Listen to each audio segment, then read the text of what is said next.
मेरा इस दुनिया में एक ड्रैगन के अंडे के रूप में पुनर्जन्म हुआ था। कोई आम अंडा नहीं, जुड़वा बच्चों को जन्म देने वाला एक रेयर डबल योक अंडा। मुझे लगा था कि जिस पल मैं अंडे से बाहर निकलूंगा मैं दुनिया के टॉप पर खड़ा हो जाऊंगा। इसके बजाय मेरे माता पिता ने मुझे क्लैन से बाहर निकाल दिया और मुझे दुनिया के सबसे खतरनाक मॉन्स्टर डंजन में खुद के सहारे जीने के लिए फेंक दिया। ड्रैगन क्लैन का रिवाज है कि एक क्लच में सिर्फ एक ही बच्चे को पाला जाता है। अगर एक से ज्यादा अंडे दिए जाते हैं तो कमजोर वाले को खा लिया जाता है। हर तरह से मेरे टैलेंट मेरे बड़े भाई बहनों से कम थे, इसलिए मैं वो बन गया जिसे उन्होंने फेंक दिया। डंजन हाई लेवल मॉन्स्टर से भरा हुआ है और मेरी सुपीरियर टीयर ब्लड लाइन मुझे बिल्कुल वैसा ही शिकार बनाती है जिसकी उन्हें तलाश रहती है। मेरे ड्रैगन माता पिता को जरा भी चिंता नहीं थी कि मैं कभी वापस आऊंगा और चीजें बिल्कुल वैसी ही हुई जैसी उन्होंने प्रिडिक्ट की थी। लेवल 1 पर सिर्फ जिंदा रहना ही किसी लग्जरी जैसा लग रहा था। मेरे छोटे और कमजोर शरीर ने मुझे हाई लेवल मॉन्स्टर से बचने के लिए काफी अच्छी तरह से छिपने में मदद की, लेकिन खाने की कमी मुझे धीरे धीरे मौत की तरफ खींच रही थी। जैसे ही मैं एक बिना सिर वाली मक्खी की तरह इधर उधर दौड़ रहा था, डेस्परेट होकर खाने लायक कुछ भी ढूंढ रहा था, अंधेरी गुफा में एक हल्की सी खट्टी महक आई। ये तेज थी, यहाँ तक कि थोड़ी सरी हुई भी, लेकिन मेरे हैचलिंग इंस्टिंक्ट्स ने चिल्लाकर कहा कि ये खाना था, एक ऐसी महक जिसे सिर्फ एक ड्रैगन की नाक ही पहचान सकती थी। मैं सोचने के लिए नहीं रुका। मैं कई गुफाओं से होता हुआ आगे बढ़ा और फाइनली उस महक के सोर्स तक पहुंच गया। एक गोल गुंबद जैसी गुफा के खोखले बीच वाले हिस्से में 20 मीटर लंबा एक विशाल ड्रैगन कुंडली मारे बैठा था। एक लेवल 28 का सबस्पीशीज अर्थ ड्रैगन। उसकी एक चीख मुझे तुरंत मार सकती थी। महक का पीछा करते हुए मैं देख पा रहा था मेरी साइज के 3 या 4 अर्थ ड्रैगन के बच्चे सभी भूखे होकर दूध पी रहे थे। अर्थ ड्रैगन्स सच्चे ड्रैगन्स नहीं होते हैं, लेकिन उनमें ड्रैकोनिक ब्लड लाइन्स होती है। और सबसे जरूरी बात, एक सबस्पीशीज अर्थ ड्रैगन का दूध एक ऐसी चीज है जिसे मैं एक कैंडल ड्रैगन के रूप में बिल्कुल पी सकता। अंधेरे में छिपा हुआ मैं सावधानी से अर्थ ड्रैगन के पेट की तरफ रेंगा। उन चारों बच्चों को साफ तौर पर देखकर मैं रिलीफ के मारे लगभग रो ही पड़ा। स्वर्ग मेरे साथ था। अभी अभी अंडे से निकले उन बच्चों ने अभी तक अपनी आंखें नहीं खोली थी। मुझे कोई भी मुफ्त की दावत उड़ाते हुए नहीं पकड़ पाएगा। मैंने कंफर्म करने के लिए एक आखिरी बार देखा। वो सबस्पीशीज अर्थ ड्रैगन नहीं देख रही। फिर मैंने अपनी भूख को हावी होने दिया। मैं चिपक गया और बड़े बड़े लालची घूंटों में पीने लगा। दूध पिला रही अर्थ ड्रैगन अचानक कांप उठी। कंफ्यूज थी वो कौन इतनी जोर से चूस रहा है, लेकिन एक माँ के इंस्टिंक्ट ने उसे बताया कि एक भूखे बच्चे का खाना अच्छी बात है और उसका मन उसे रोकने का नहीं हुआ, इसलिए उसने कुछ नहीं कहा। जैसे ही गर्म दूध मेरे गले से नीचे उतरकर मेरे शरीर में गया, मेरे लगभग जमे हुए शरीर में एक अजीब सी फैलती हुई गर्माहट भर गई। इसके साथ ही मेरे लेवल में एक धीमी लेकिन लगातार बढ़ोतरी आई। शायद यह मौत से बचने का रिलीफ था, या शायद अर्थ ड्रैगन की गर्माहट बहुत ही ज्यादा सुकून देने वाली थी। लेकिन जैसे ही मेरी टेंशन खत्म हुई, मेरा सिर नीचे झुक गया और मैं गहरी नींद में सो गया। मुझे कोई आइडिया नहीं था कि कितना समय बीता जब मेरी गर्दन के पिछले हिस्से पर एक तेज चुभन ने मुझे जगा दिया। फिर एक विशाल स्लिट प्यूपिल्ड आंख ने मेरे देखने के पूरे नजारे को भर दिया। उन आंखों में घूरते हुए जो मुश्किल से रोके गए, गुस्से से जल रही थी। मैं बस यही दुआ कर सकता था कि वो मुझे जल्दी से चबा ले ताकि ये सब जल्दी खत्म हो जाए। इसलिए मैंने अपने हाथ पैर सिकोड़े, अपनी आंखें बंद की और किस्मत के सामने सरेंडर कर दिया। लेकिन मौत कभी नहीं आई। अर्थ ड्रैगन के हाव भाव बदल गए, कॉम्प्लिकेटेड जो परे न जा सके। गुस्सा तरस जैसी किसी चीज ने बदल गया। फिर एक बेबस हार मान लेने का निशान दिखा। फाइनली एक लंबे पॉज के बाद उसने अपनी आंखें बंद की और धीरे से आह भरी। फिर मुझे प्यार से वापस अपने बच्चों के बीच रख दिया। मैं पूरी तरह से हक्का बक्का रह गया था। अर्थ ड्रैगन पहले ही मुड़ चुकी थी, वापस लेट गई थी और खर्राटे लेने लगी थी। जिन बच्चों ने अभी अभी आंखें खोली थी वे एक्साइटमेंट में मेरे चारों ओर घूमने लगे, सूंघते और चाटते हुए जैसे 4 छोटे पपीज एक नए भाई बहन का स्वागत कर रहे हो। ऐसा नहीं हो सकता। माँ सच में इस बदसूरत चीज को रख रही है। वह बहुत अजीब लग रहा है, किसी एलियन छिपकली के क्रॉस ब्रीड जैसा। मैं और करीब झुका और मुझे रियलाइज हुआ कि हर एक शब्द मेरे लिए एक बेइज्जती था। मैंने अपना मुंह खोला और गुस्से में एक दहाड़ लगाई। चारों बच्चे अपनी जगह पर फ्रीज हो गए। साफ तौर पर उन्हें मुझसे पलटकर जवाब देने की उम्मीद नहीं थी। मुझे भी इसकी उम्मीद नहीं थी। लेवल अप करने और टेलीपैथिक कम्युनिकेशन अनलॉक करने के बाद ना सिर्फ मैं दूसरे मॉन्स्टर्स को समझ सकता था, बल्कि वे भी मुझे समझ सकते थे। और इस तरह मैंने उस गुफा में आराम से 3 दिन बिताए। उन बच्चों के साथ रहना हैरानी की बात है कि काफी सुखद रहा। उनकी जबान गंदी थी, लेकिन बस वहीं तक। उन्होंने कभी मुझे सच में परेशान नहीं किया। वे मेरा लगातार मजाक उड़ाते थे, मेरी बेशर्म मुफ्तखोरी को नीचा दिखाने का नाटक करते थे। लेकिन असलियत में, क्योंकि मैं उन सब में सबसे छोटा, सबसे कमजोर और सबसे बदसूरत था, हर बार जब हम सोते थे तो वे चारों मेरे चारों ओर एक घेरा बना लेते थे। और जब भी गुफा के बाहर जरा सी भी हलचल होती, वे मेरे करीब आ जाते और भौंकते हुए कहते, पीछे हटो, तुम यूजलेस बने, और चुप रहो और रास्ते में मत आओ। लेकिन उनकी हरकतें एक अलग ही कहानी बता रही थी। वे मेरी रक्षा कर रहे थे, एक बाहरी इंसान की। मैंने चुपके से उनके स्टेट स्कैन कर लिए थे। वे मुझसे बहुत नीचे थे, लेकिन मैंने कभी ये जाहिर नहीं होने दिया। एक रेयर सुपीरियर टीयर मॉन्स्टर होने के नाते मेरे लेवल्स उनसे कहीं ज्यादा तेजी से बढ़े। उन कुछ दिनों में मैं लेवल 9 तक पहुंच गया था। वे चारों अर्थ ड्रैगन के बच्चे सिर्फ लेवल 4 पर थे। 3 दिनों के बाद मैं सच में अर्थ ड्रैगन परिवार को अपना मानने लगा था। कम से कम मेरे उन घटिया जन्म देने वाले माता पिता से तो 1000 गुना बेहतर। मुझे सिर्फ एक ही पछतावा था कि मैंने कभी अर्थ ड्रैगन माँ से बात नहीं की थी, और जब भी मैंने उसे ग्रीट करने की कोशिश की, वह ज्यादा से ज्यादा मुझे एक छोटी सी नजर देती और कभी जवाब नहीं देती। मुझे लगा था कि ये शांति भरे दिन बस ऐसे ही चलते रहेंगे। लेकिन अगली ही सुबह एक लेवल 35 के सबस्पीशीज कोडो बीस्ट ने गुफा में घुसते ही उस शांति को चूर चूर कर दिया। उसकी 4 खून से लाल आंखें उन 4 अर्थ ड्रैगन बच्चों पर टिक गईं। वो साफ तौर पर भूख से पागल हो हो रहा था। अर्थ ड्रैगन ने तुरंत रिएक्ट किया, अपनी पूंछ से बच्चों को गुफा के कोने में धकेल दिया और फिर उनके और कोडो बीस्ट के बीच खारी हो गई। उन दोनों का आमना सामना हुआ और कुछ ही सेकंड में लड़ाई शुरू हो गई, लेकिन अपने लेवल से ऊंचे एक कोडो बीस्ट के सामने अर्थ ड्रैगन कदम दर कदम पीछे हटने को मजबूर हो गई और खुद को और अपने चारों बच्चों को बचाने की अपनी आखिरी कोशिश में उस बीस्ट का मोटा नाक का सींग सीधा उसकी छाती के आर पार हो। फिर भी अर्थ ड्रैगन ने अपने पिछले पैरों को जमीन में गिरा दिया। छाती पूरी तरह से छिदी हुई थी और उसने कोडो बीस्ट को 1 इंच भी आगे नहीं बढ़ने दिया। उसके पंजे कोडो बीस्ट की गर्दन के चारों ओर लोहे की जंजीरों की तरह कस गए। फिर एक दहाड़ के साथ उसने शार्क जैसे अपने जबड़े खोले और उन्हें कोडो बीस्ट की पीठ में गिरा दिया। मांस का एक बहुत बड़ा टुकड़ा फाड़ कर अलग कर दिया। तो विशाल क्रिएचर्स के एक दूसरे से टकराने के इम्पैक्ट से गुफा हिल गई और उसमें दरारें पड़ गई। चट्टानें एक खत्म होने वाले झरने की तरह नीचे गिर रही थी। मैं हवा में उछला, गिरती हुई चट्टानों को अपनी मुट्ठियों और पैरों से कुचलता हुआ, लेकिन गुफा बहुत तेजी से ढा रही थी। सिर्फ उन चारों बच्चों को बचाना ही मेरी पूरी ताकत ले रहा था। दूध पिलाने वाली माँ की मदद करने के लिए मेरे पास कुछ नहीं बचा था। अगर मैंने कोशिश भी की होती तो मैं कोडो जैसे मोटे सिर वाले बीस्ट के खिलाफ ज्यादा कुछ नहीं कर पाता। मैं सिर्फ उनके रास्ते में ही आता। अचानक कोडो बीस्ट एक पागलपन भरी ताकत के साथ आगे बढ़ा और अर्थ ड्रैगन की छाती में गड़ा। वो मोटा सिंह उसकी क्रूरता से सच में चटक गया। उसकी छाती के फटने से ऐसा दर्द हुआ जिसकी कल्पना भी नहीं की जा सकती। और ड्रैगन माँ जानती थी कि वो इस लड़ाई में जिंदा नहीं बचेगी। उसने आखिरी बार अपने बच्चों को देखने के लिए सिर घुमाया और जब उसने मुझे उन्हें बचाने के लिए डेस्परेट होकर लड़ते हुए देखा तो उसकी आंखों में एक शांत गर्माहट छा गई, जैसे कह रही हो तुम्हें न खाना बिल्कुल सही फैसला था। फिर उसके खून से लाल आंखें पूरी तरह से खुल गई। उसने अपनी बची हुई हर एक बूंद ताकत को इकट्ठा किया और कोडो बीस्ट की खोपड़ी के पिछले हिस्से पर जोर से सिर दे मारा। इम्पैक्ट दुनिया को हिला देने वाला था। टकराते ही उसकी खुद की खोपड़ी धंस गई। उसका जबड़ा टूटकर चूर चूर हो गया। इतनी मोटी खाल वाला कोडो बीस्ट भी सिर के पिछले हिस्से पर हुए इस सुसाइडल स्ट्राइक को नहीं सह सका। एक भयानक आवाज के साथ उसकी खोपड़ी भी अंदर धंस गई। दोनों विशाल बीस्ट्स ने दर्द भरी चीखें निकाली और जमीन पर गिर पड़े। लड़ाई खत्म होते ही गुफा का ढहना रुक गया। मैंने खुद को आजाद किया और अर्थ ड्रैगन के पास दौड़ा, लेकिन उसकी लगभग तबाह हो चुकी खोपड़ी ने मुझे सब कुछ बता दिया। वो पहले ही जा चुकी थी। मेरे बच्चे क्या, मेरे बच्चे ठीक है। ये पहली बार था जब मैंने अर्थ ड्रैगन माँ को बोलते हुए सुना था। उसकी जिंदगी अब बस बुझने वाली थी और उसके टूटे हुए जबड़े की वजह से हर एक शब्द बोलना एक स्ट्रगल था। उसके सवाल का सामना करते हुए मैंने अपनी छाती को चीर रहे उस गिल्ट को दबाने की कोशिश की, क्योंकि उसके चारों बच्चे मर चुके थे। उनमें से हर एक गिरती हुई चट्टान के नीचे कुचला गया था। वहाँ बहुत सारी चट्टानें थी और चाहे मैंने कितनी भी मुश्किल से लड़ाई लड़ी हो, मैं उन सबको नहीं रोक सकता था। अर्थ ड्रैगन के आखिरी हेडबट ने एक बहुत बड़ा कोलैप्स ट्रिगर कर दिया था और जहाँ मैं मुश्किल से जिंदा बच पाया था। वे चारों बच्चे वो दिन जो हमने साथ बिताए थे अभी भी मेरे दिमाग में एकदम ताजा थे और मैं पहले से ही उन्हें अपने सगे भाई बहनों की तरह मानने लगा था। बस कुछ ही मिनट पहले वे जिंदा थे और जिंदगी से भरे हुए थे और अब वे सब मलबे के नीचे दबी हुई थे और अब वे सब मलबे के नीचे दबी हुई रूहें बन गए थे। मेरे बच्चे क्या वे ठीक हैं? इम्पैक्ट में अर्थ ड्रैगन की आंखें तबाह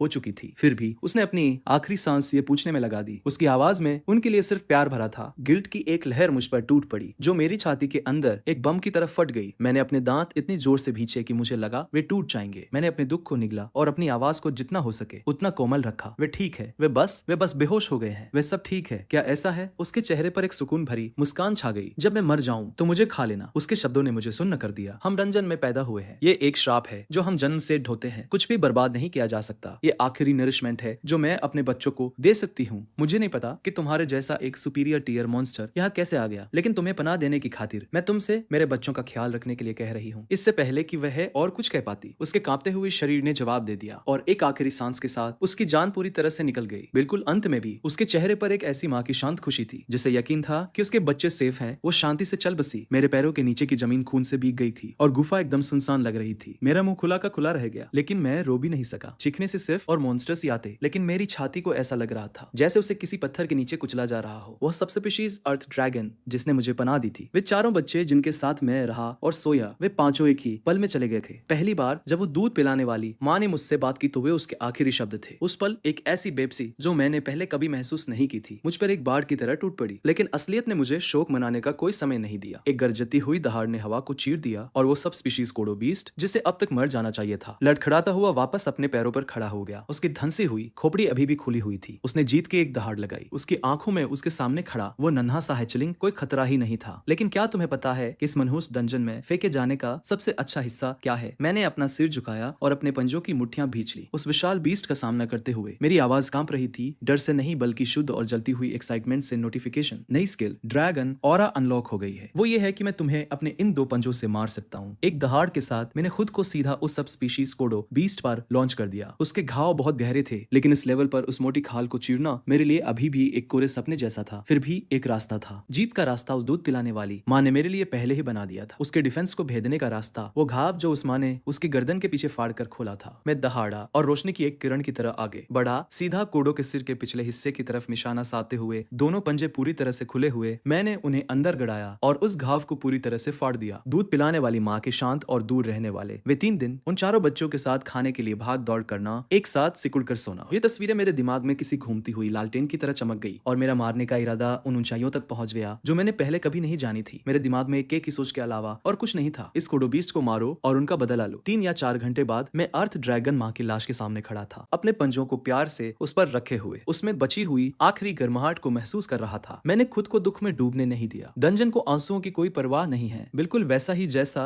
उस दूध पिलाने वाली माँ ने कहा था। डंजन में पैदा होने वाले मॉन्स्टर्स जन्म से ही एक श्राप लेकर आते हैं। मौत किसी भी पल आ सकती है और ये कोई अजीब बात नहीं है। मुझे बस एक ही पछतावा था कि मैं अपने चारों भाई बहनों को नहीं बचा पाया। दूध पिलाने वाली माँ, मैं तुम्हारे लिए और उन सभी के लिए जिंदा रहूंगा। मैंने अपना मुंह खोला और उस माँ के शरीर को काट लिया, मांस का एक टुकड़ा फाड़ा और उसे निगल लिया। मैंने अपनी सिसकियों को दबाया, हर एक बाइट के साथ अपने आंसुओं को निगलता रहा। जिससे मैं प्यार करता था उसका मांस इतना असहनीय रूप से कड़वा लग रहा था। मैंने अपनी पूरी ताकत से उसे जबरदस्ती निगल लिया। मैं चाहे कितना भी उल्टी करना चाहता था, मैं एक भी बाइट बर्बाद नहीं कर सकता था। मेरे पास कोई चॉइस नहीं थी। खून की महक दूसरे मॉन्स्टर्स को खींच लाएगी और वैसे भी कोई और उसे खा ही जाएगा। 3 दिन बाद मैं एक गुफा से बाहर निकला। मेरा लेवल सिर्फ 18 था, लेकिन एक सुपीरियर टीयर मॉन्स्टर के ग्रोथ एडवांटेज की बदौलत मैं पहले से ही लेवल 30 के लोअर टीयर मॉन्स्टर्स के खिलाफ डटकर खड़ा हो सकता था। मैंने अपने पंजों को एक तेज आवाज के साथ चटकाया और अपने मुंह के कोने को खींचकर लड़ाई के लिए तैयार एक टेढ़ी मुस्कान दी, अपने सामने फैले उस अंतहीन डंजन को घूरते हुए। आसपास 3 मॉन्स्टर्स हैं, एकदम सही टाइमिंग। मुझे फिर से भूख लगी है और इसके साथ मैंने अपना रास्ता लड़कर बनाने की तरफ अपना पहला कदम बढ़ाया। मुझे गुफा छोड़े हुए 5 दिन बीत चुके थे और आसपास के इलाके के हर एक माइनोटॉर का सफाया मेरे हाथों हो चुका था। आखिरी वाले को खत्म करने के बाद मेरा लेवल 20 पर पहुंच गया। डिंग नोटिस, करंट लेवल कैप पहुंच गया है। एक्सपीरियंस गेन रोक दिया गया है। लेवल लिमिट बढ़ाने के लिए कृपया एक इवोल्यूशन पाथ चुनें। असेंडिंग कैंडल ड्रैगन एक जवान कैंडल ड्रैगन के लिए स्टैंडर्ड इवोल्यूशन जो ज्यादा माना कैपेसिटी देता है। माइनर कैंडल ड्रैगन एक जनरल पर्पस इवोल्यूशन जो तेज सेंसेज और तेज रिफ्लेक्सेस ऑफर करता है। डिग्रेडेड कैंडल ड्रैगन एक अनकन्वेंशनल इवोल्यूशन पाथ है। कठोर परिस्थितियों में कुछ समय तक जिंदा रहने के बाद यह अनलॉक होता है। यह ज्यादा वाइटलिटी और एजिलिटी देता है, लेकिन माना कैपेसिटी और फिजिकल ग्रोथ को लिमिट करता है। पॉप अप को देखते हुए मैंने पैटर्न समझ लिया। हर 20 लेवल एक टीयर होता है। ऊपर जाने के लिए इवोल्यूशन जरूरी है, लेकिन जैसे ही मैं अपने ऑप्शंस के बारे में सोच रहा था, पीछे से मुझ पर एक बहुत भारी दबाव आकर टकराया। मेरा हर एक सर्वाइवल इंस्टिंक्ट पूरी तरह से अलर्ट हो गया। मैंने चारों ओर देखा और ना जाने कब मेरे ध्यान दिए बिना कम से कम 20 सब स्पीशीज कोडो बीस्ट ने मुझे घेर लिया था और उनके पीछे एक बहुत बड़ा कोडो आगे बढ़ा। उसका पूरा शरीर एक डरावना खून जैसा लाल कॉम्बैट स्पेशलाइज्ड सब स्पीशीज कोडो beast leader level 88 type rare near meteor monster था। उन स्टेट्स ने मेरे अंदर एक सिहरन पैदा कर दी। जाल साफ बिछा हुआ था। कोडो बीस्ट लीडर ने जानबूझकर मुझे एक ट्रैप में फंसाया था। जो बात मुझे हैरान कर रही थी वो ये थी कि मेरा इस क्रिएचर के साथ कोई लेना देना नहीं था। हमारे बीच कोई दुश्मनी नहीं थी, तो कोडो बीस्ट अचानक मेरे पीछे क्यों पड़ा था? फिर मुझे समझ आया। मैंने टेलीपैथिक कम्युनिकेशन एक्टिवेट किया और बात करने के लिए तैयार हो गया। कोडो बीस्ट लीडर ने पहले एक ठंडी सांस छोड़ी, फिर बोला, मुझे उम्मीद नहीं थी कि हमारे इलाके में खाना चुराने वाला इतना छोटा सा बौना होगा। जिससे यह बात पक्की हो गई। माइनोटार कोडो बीस्ट का प्राइमरी खाना होते हैं और अपने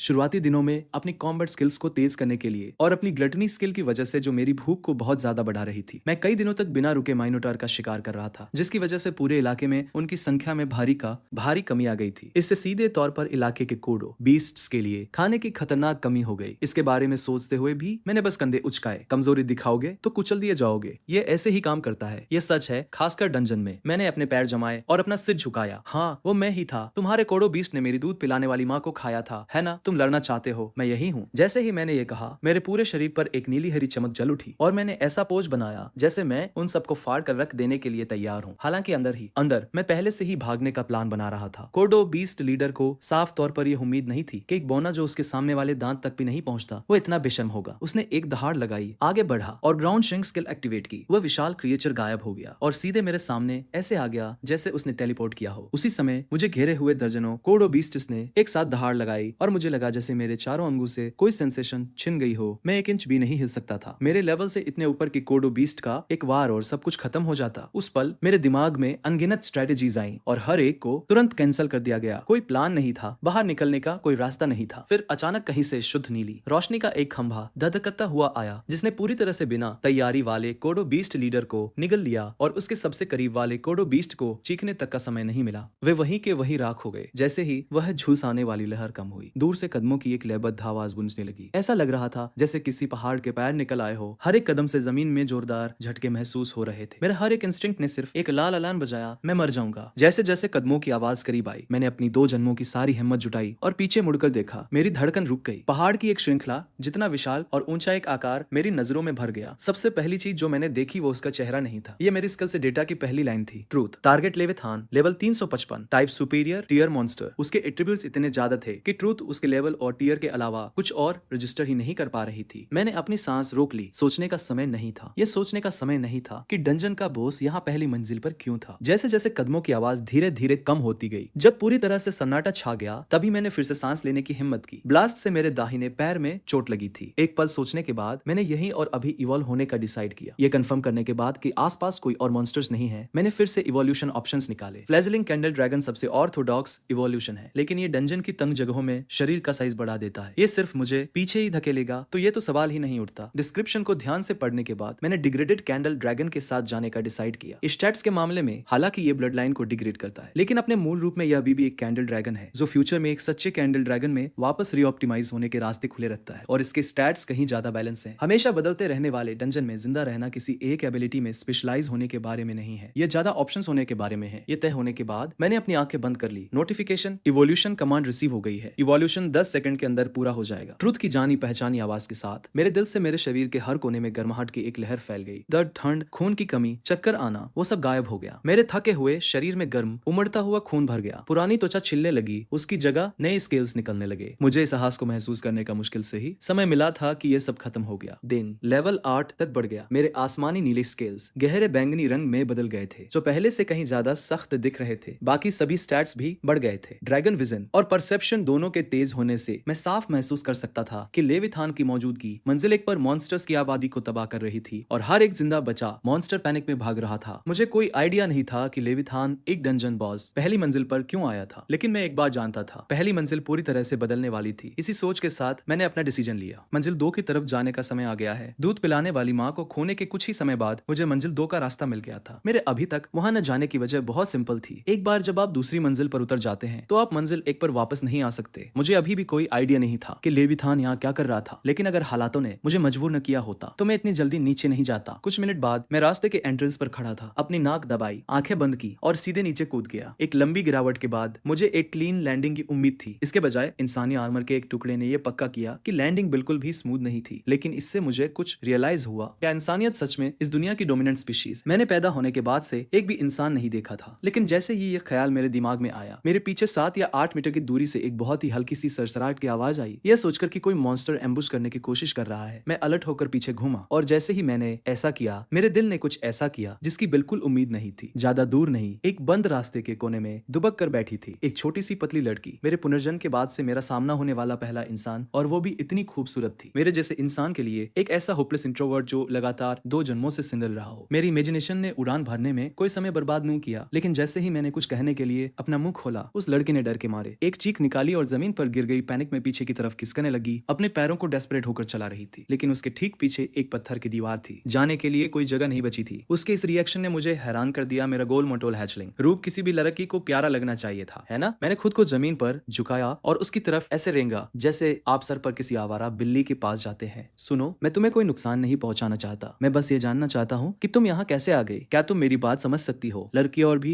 ज्यादा डरी हुई लग रही थी और धीरे धीरे कुछ बरबरा रही थी। लड़ो और शायद जिंदा बच जाओ, मत लड़ो और पक्का मर जाओ। मास्टर जिन्स, प्लीज मुझे ताकत दीजिए। ऐसे शब्द जिनका मेरे लिए कोई मतलब नहीं था। बेचैन होते हुए मैंने उसे समझाने के लिए और करीब जाने की कोशिश की, लेकिन जैसे ही मैं 2 मीटर के दायरे में आया, वो अचानक हरकत में आ गई। उसने अपनी पूरी ताकत लगाकर एक full force round house kick मारी, जिससे मैं पूरी तरह से चौंका गया। और इतने करीब से वो किक मेरे सिर के डिफेंस के सबसे कमजोर हिस्से पर एकदम सटीक बैठी। फिर मेरी नजरों के सामने एक सिंगल लाइन दिखाई दी, HP -1। मैं ये सोचे बिना नहीं रह सका, इतनी कमजोर। मैंने ट्रूथ निकाला और उसके स्टैट्स चेक किए। दयनीय शब्द भी उसके लिए काफी नहीं था। टारगेट एक्टिव ड्यूटी बैटल मोग level 19, type commoner human female, reproductive value average से ज्यादा। इस तरह के स्टैट्स से वो मंजिल 1 पर भी नहीं टिक पाती, और मुझे सच में समझ नहीं आ रहा था कि वो मंजिल 2 तक कैसे पहुंची।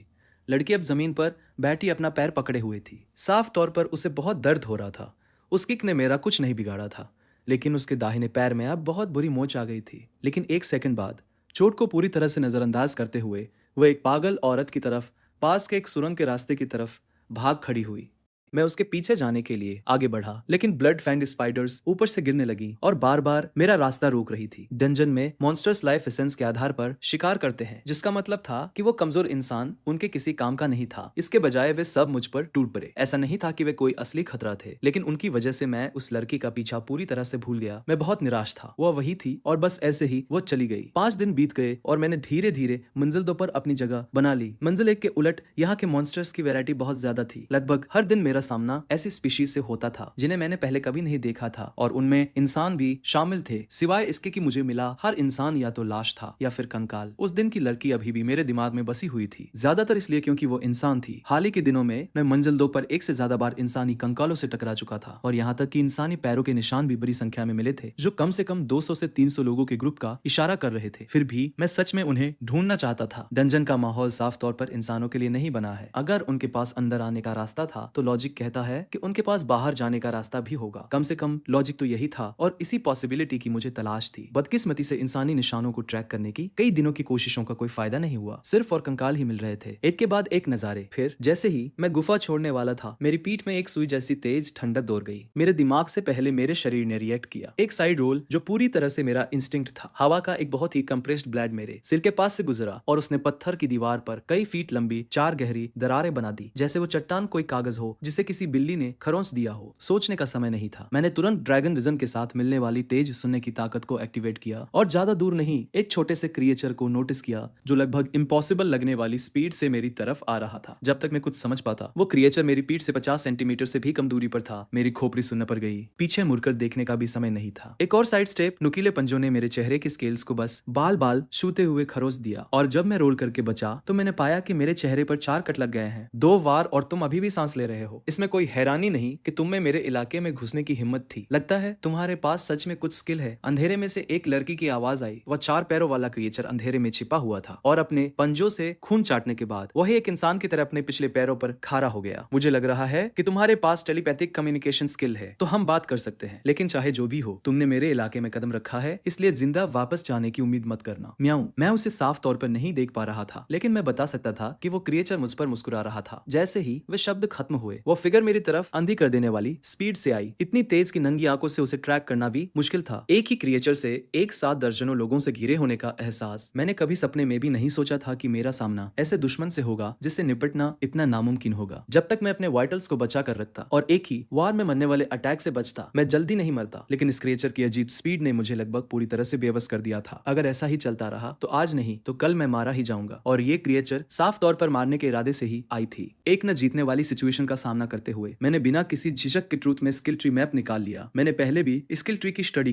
की थी। हालांकि ये कॉम्प्लेक्स लगता था, लेकिन ज्यादातर स्किल्स सिर्फ अपग्रेड्स या पहले से मौजूद स्किल्स की ही ब्रांचेस थी, और बिना जरूरी शर्तों को पूरा किए उन्हें अनलॉक नहीं किया जा सकता था। लेकिन बेस लेवल की स्किल्स, उन्हें मैंने बहुत पहले ही ऐसे ही किसी पल के लिए याद कर लिया था। अनलॉक ड्रैगन परसेप्शन, एक अनलॉक पॉइंट यूज हुआ। Unlock bat. Unlock mental focus, एक अनलॉक पॉइंट यूज हुआ। Unlock date. Unlock pulse, 5 unlock points use हुए। अनलॉक्ड स्किल ट्री पर रोशनी की एक किरण दौड़ गई, जैसे ड्रैगन परसेप्शन और मेंटल फोकस के नोट जल उठे। मेरी आंखें झटके से खुली और पलक झपकते ही दुनिया अलग दिखने लगी। मैं घूमा और अपने पीछे की खाली हवा में मुक्का मारा। एक तेज इंपैक्ट और एक आफ्टर इमेज उड़ती हुई गई। बिना कुछ कहे मैंने ड्रैगन ब्रेथ के एक ब्लास्ट के साथ फॉलो अप किया। उस क्रिएचर को चीखने तक का समय नहीं मिला। नीली आग के एक सैलाब ने पल भर में पूरे अंडरग्राउंड कमरे को निगल लिया। मैंने अपनी सांस नॉर्मल की और जल्दी से अपने स्टैट्स चेक किए। इसकी कीमत बहुत ज्यादा चुकानी पड़ी, लेकिन इस बारे में सोचने का समय नहीं था। मैंने नोटिस किया कि मेरे एक्सपीरियंस पॉइंट्स बिल्कुल भी नहीं बढ़े थे, जिसका मतलब था कि टारगेट मरा नहीं था। मेरा दिल धड़कने लगा। व्हाइट ड्रैगन ब्रेथ का इतना करीब से लगना कोई छोटी बात नहीं थी। मैं आगे बढ़ा जब तक कि मैंने कोने में उस झुलसे हुए क्रिएचर को नहीं देख लिया। तभी जाकर मेरे दिल को फाइनली कुछ सुकून मिला। लेकिन जैसे ही मैंने साफ तौर पर देखा कि वो क्या है, मेरे अंदर कुछ बहुत जोर से एंट गया। Mutant mongoose, level 51, humans type, legendary mid tier monster, shape shifted form, reproductive value बहुत हाई। पॉप अप को घूरते हुए एक ऐसा दर्द जो मैंने पहले कभी महसूस नहीं किया था मेरी छाती में उठने लगा। मैंने लगभग एक मंगूस को मार ही डाला था। मंगूस डंजन की दूसरी मंजिल पर पाए जाने वाले एक कॉमन मॉन्स्टर है। दिखने में बिल्ली जैसे, लेकिन चेहरा इंसान के ज्यादा करीब और 2 पूंछ वाले। ये एक कॉमन मामूली मॉन्स्टर के अलावा और कुछ नहीं होना चाहिए था। लेकिन मैंने कभी सपने में भी नहीं सोचा था कि मेरा सामना एक ऐसे मंगूस से होगा जिसने अपना शेप शिफ्टेड फॉर्म पूरा कर लिया हो। बिल्ली के कानों और पूंछों को छोड़कर उसका हर एक हिस्सा पूरी तरह से इंसान जैसा दिख रहा था, चाहे आप उसे कैसे भी देखें। हालांकि उसके शरीर का 80% से ज्यादा हिस्सा जल चुका था, फिर भी आप समझ सकते थे कि वो पहले कैसी दिखती होगी। और मैं, जिसने कभी किसी दुश्मन को खत्म करने में झिझक नहीं दिखाई, दिखाई थी। मैंने खुद को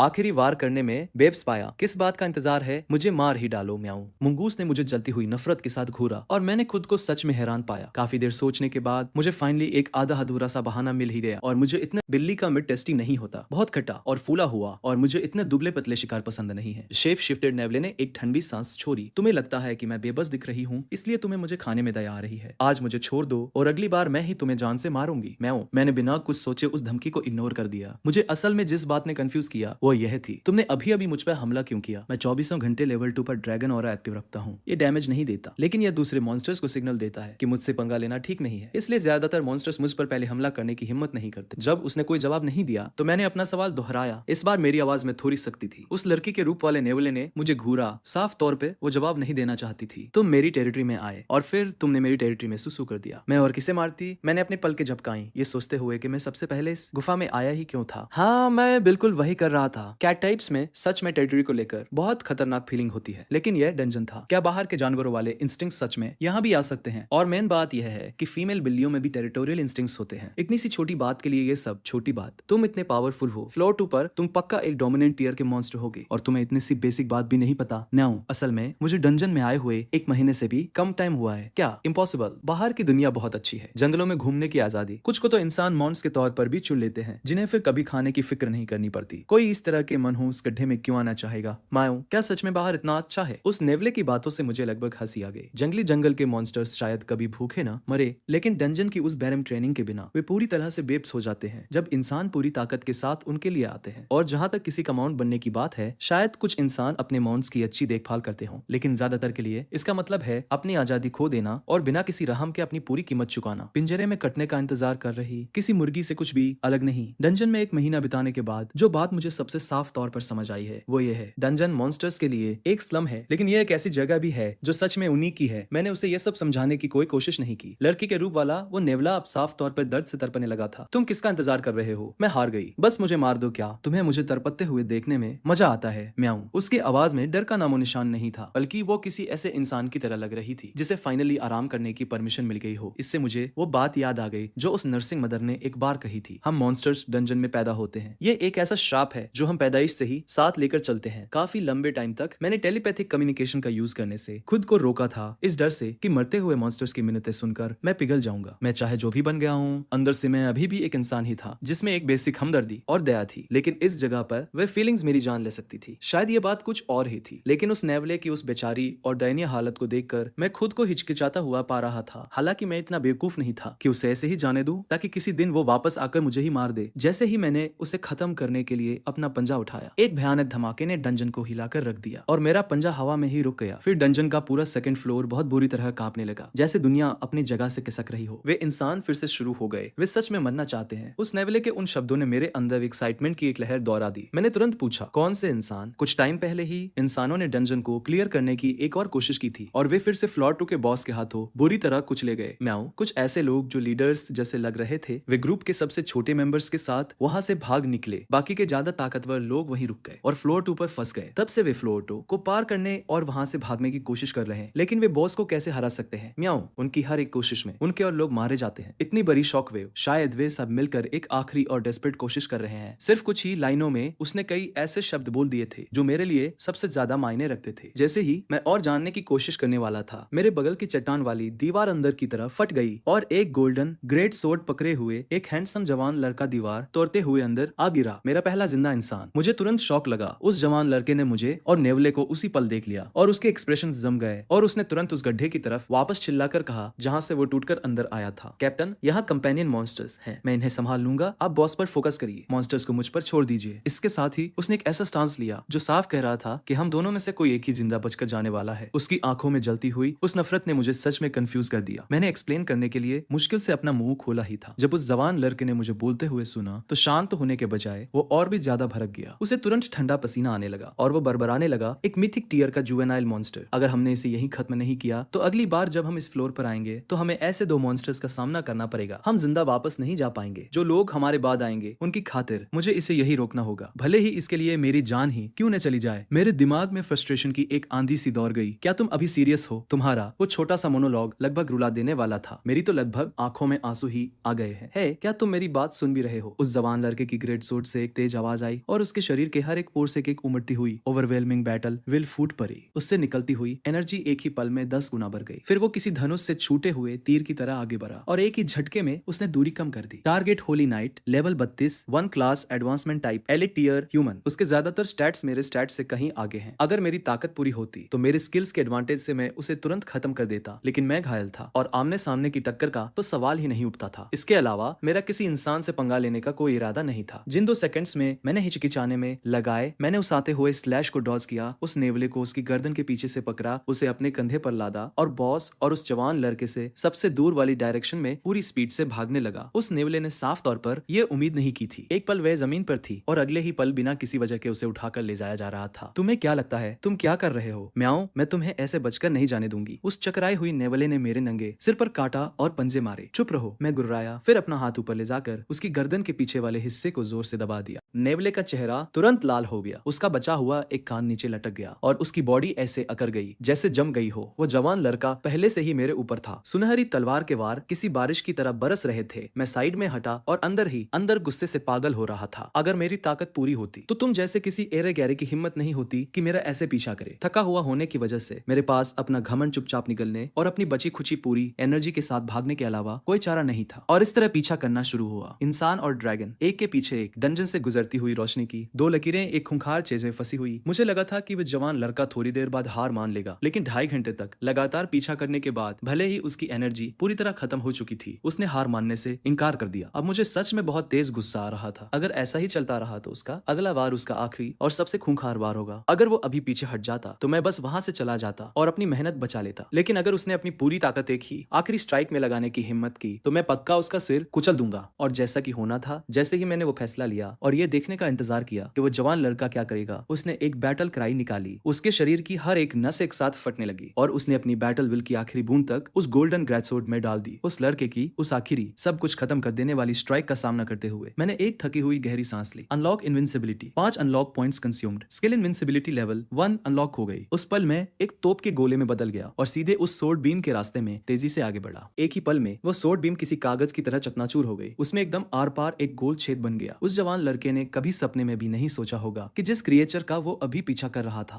वो अचानक मुड़ेगा और सीधे उस पर हमला कर देगा। ये तो दूर की बात है कि उसकी पूरी बैटल विल और माना से भरी स्ट्राइक को इतनी आसानी से तोड़ा जा सकता था, लेकिन उसके पास ये सब समझने का टाइम ही नहीं बचा था। टकराने की एक जोरदार आवाज, मेरा सख्त हेडबट पूरी ताकत के साथ उस लड़के के पेट पर लगा और उसने दिल दहला देने वाली एक चीख निकाली। उसका शरीर किसी पिन व्हील की तरह गोल गोल घूमते हुए पीछे की तरफ उड़गा, एक के बाद एक दर्जनों मोटे पत्थर के खंभों को तोड़ता हुआ वो फाइनली एक पत्थर की दीवार से टकरा कर रुक गया। जब इनविंसिबिलिटी का असर खत्म हुआ तो मैं पूरी तरह से गिर पड़ा। मेरा शरीर जमीन पर पिघल सा गया। मुझे लगा कि मैं फाइनली अपनी सांसें कंट्रोल कर सकता हूँ, लेकिन लेवल अप नोटिफिकेशंस के एक झड़ी लग गई और मेरा सिर फिर से घूमने लगा। इवॉल्व होने के बाद से हर लेवल के लिए जरूरी एक्सपीरियंस बहुत ज्यादा बढ़ गया था और मल्टीप्लायर्स आसमान छू रहे थे। मुझे एक साथ लगातार कई लेवल अप्स देखे हुए काफी टाइम हो गया था। इस इंसान की कॉम्बैट पावर लगभग एक कोटो बीस्ट के बराबर थी और फिर भी इस कमजोर समझे जाने वाले इंसान ने मुझे एक ही बार में 6 लेवल्स ऊपर पहुंचा दिया था। पोस्ट एवोल्यूशन लेवल 11 से सीधे लेवल 17 तक कुल मिलाकर लगभग 12,000 एक्सपीरियंस। ऐसा लग रहा था जैसे सिस्टम मुझे इंसानों को मारने के लिए एनकरेज कर रहा हो। डिंग, मैन क्वेस्ट अनलॉक, फ्लोर 2 की बॉस मेडुसाज हेड को हराओ, क्वेस्ट रिवॉर्ड 50 अनलॉक पॉइंट्स। उस नोटिफिकेशन ने मुझे झटके से सीधा खड़ा कर दिया। मैंने अब तक जो कुछ भी झेला था, मौत को छूकर निकलने वाली जिन लड़ाइयों से मैं बचकर निकला था, अभी अभी कमाए गए 5 पॉइंट्स को मिलाकर मैंने बड़ी मुश्किल से कुल 35 अनलॉक पॉइंट्स इकट्ठे किए थे और यह अकेला क्वेस्ट 50 पॉइंट्स दे रहा था। तभी मेरे पीछे से नेवले की आवाज आई। मैं पीछे मुड़ा। वो मुझे ऐसे घूर रही थी जैसे किसी ऐसी चीज को देख रही हो जिसका कोई वजूद ही नहीं होना चाहिए। ऐसा क्यों है कि जब तुमने उस इंसान को मारा तो तुम्हारी सारी चोटें पूरी तरह से ठीक हो गई और तुम्हारी प्रेजेंस अचानक इतनी ड्रामेटिक तरीके से कैसे बढ़ गई? नेवला साफ तौर पर हैरान थी। किसी भी नॉर्मल लॉजिक के हिसाब से एक मॉन्स्टर की ग्रोथ किसी भी जिंदा जीव की तरह काम करती है, एकदम स्थिर और धीरे धीरे, लेकिन उसके सामने खरे इस जुवेनाइल ड्रैगन ने सिर्फ एक इंसान को मारा था और न सिर्फ उसके घाव गायब हो गए थे बल्कि उसकी पावर एक ही पल में कई गुना बढ़ गई थी। उसने ऐसा कुछ पहले कभी नहीं देखा था। उसके हैरान और डरे हुए सवालों का सामना करते हुए मैंने अपने एक्सप्रेशंस एकदम शांत रखे। तो क्या तुम यही मरना चाहती हो या मेरे साथ आकर फ्लोर 2 की बॉस को मारना चाहती हो? क्या तुम्हारा दिमाग खराब हो गया है? वह फ्लोर 2 की बॉस है। उसके एक ही जगह पर रहने का इकलौता रीजन ये है कि वो मूव नहीं कर सकती। वह तीनों एंट्रेंसेस को गार्ड करती है। फिर से कुछ समझ आया। नेवले ने मुझे अविश्वास से घूरा और एक लंबी खामोशी के बाद उसने फाइनली पूछा, मुझे मत बताना कि तुम मेडुसाज हेड को मारने का प्लान बना रहे हो सिर्फ फ्लोर 3 तक पहुंचने के लिए? मैंने शब्दों में जवाब नहीं दिया, बस मुस्कुराया और सिर हिलाया। नेवले ने अपने जलने सामने के घाव को इग्नोर किया और अपनी आवाज ऊंची की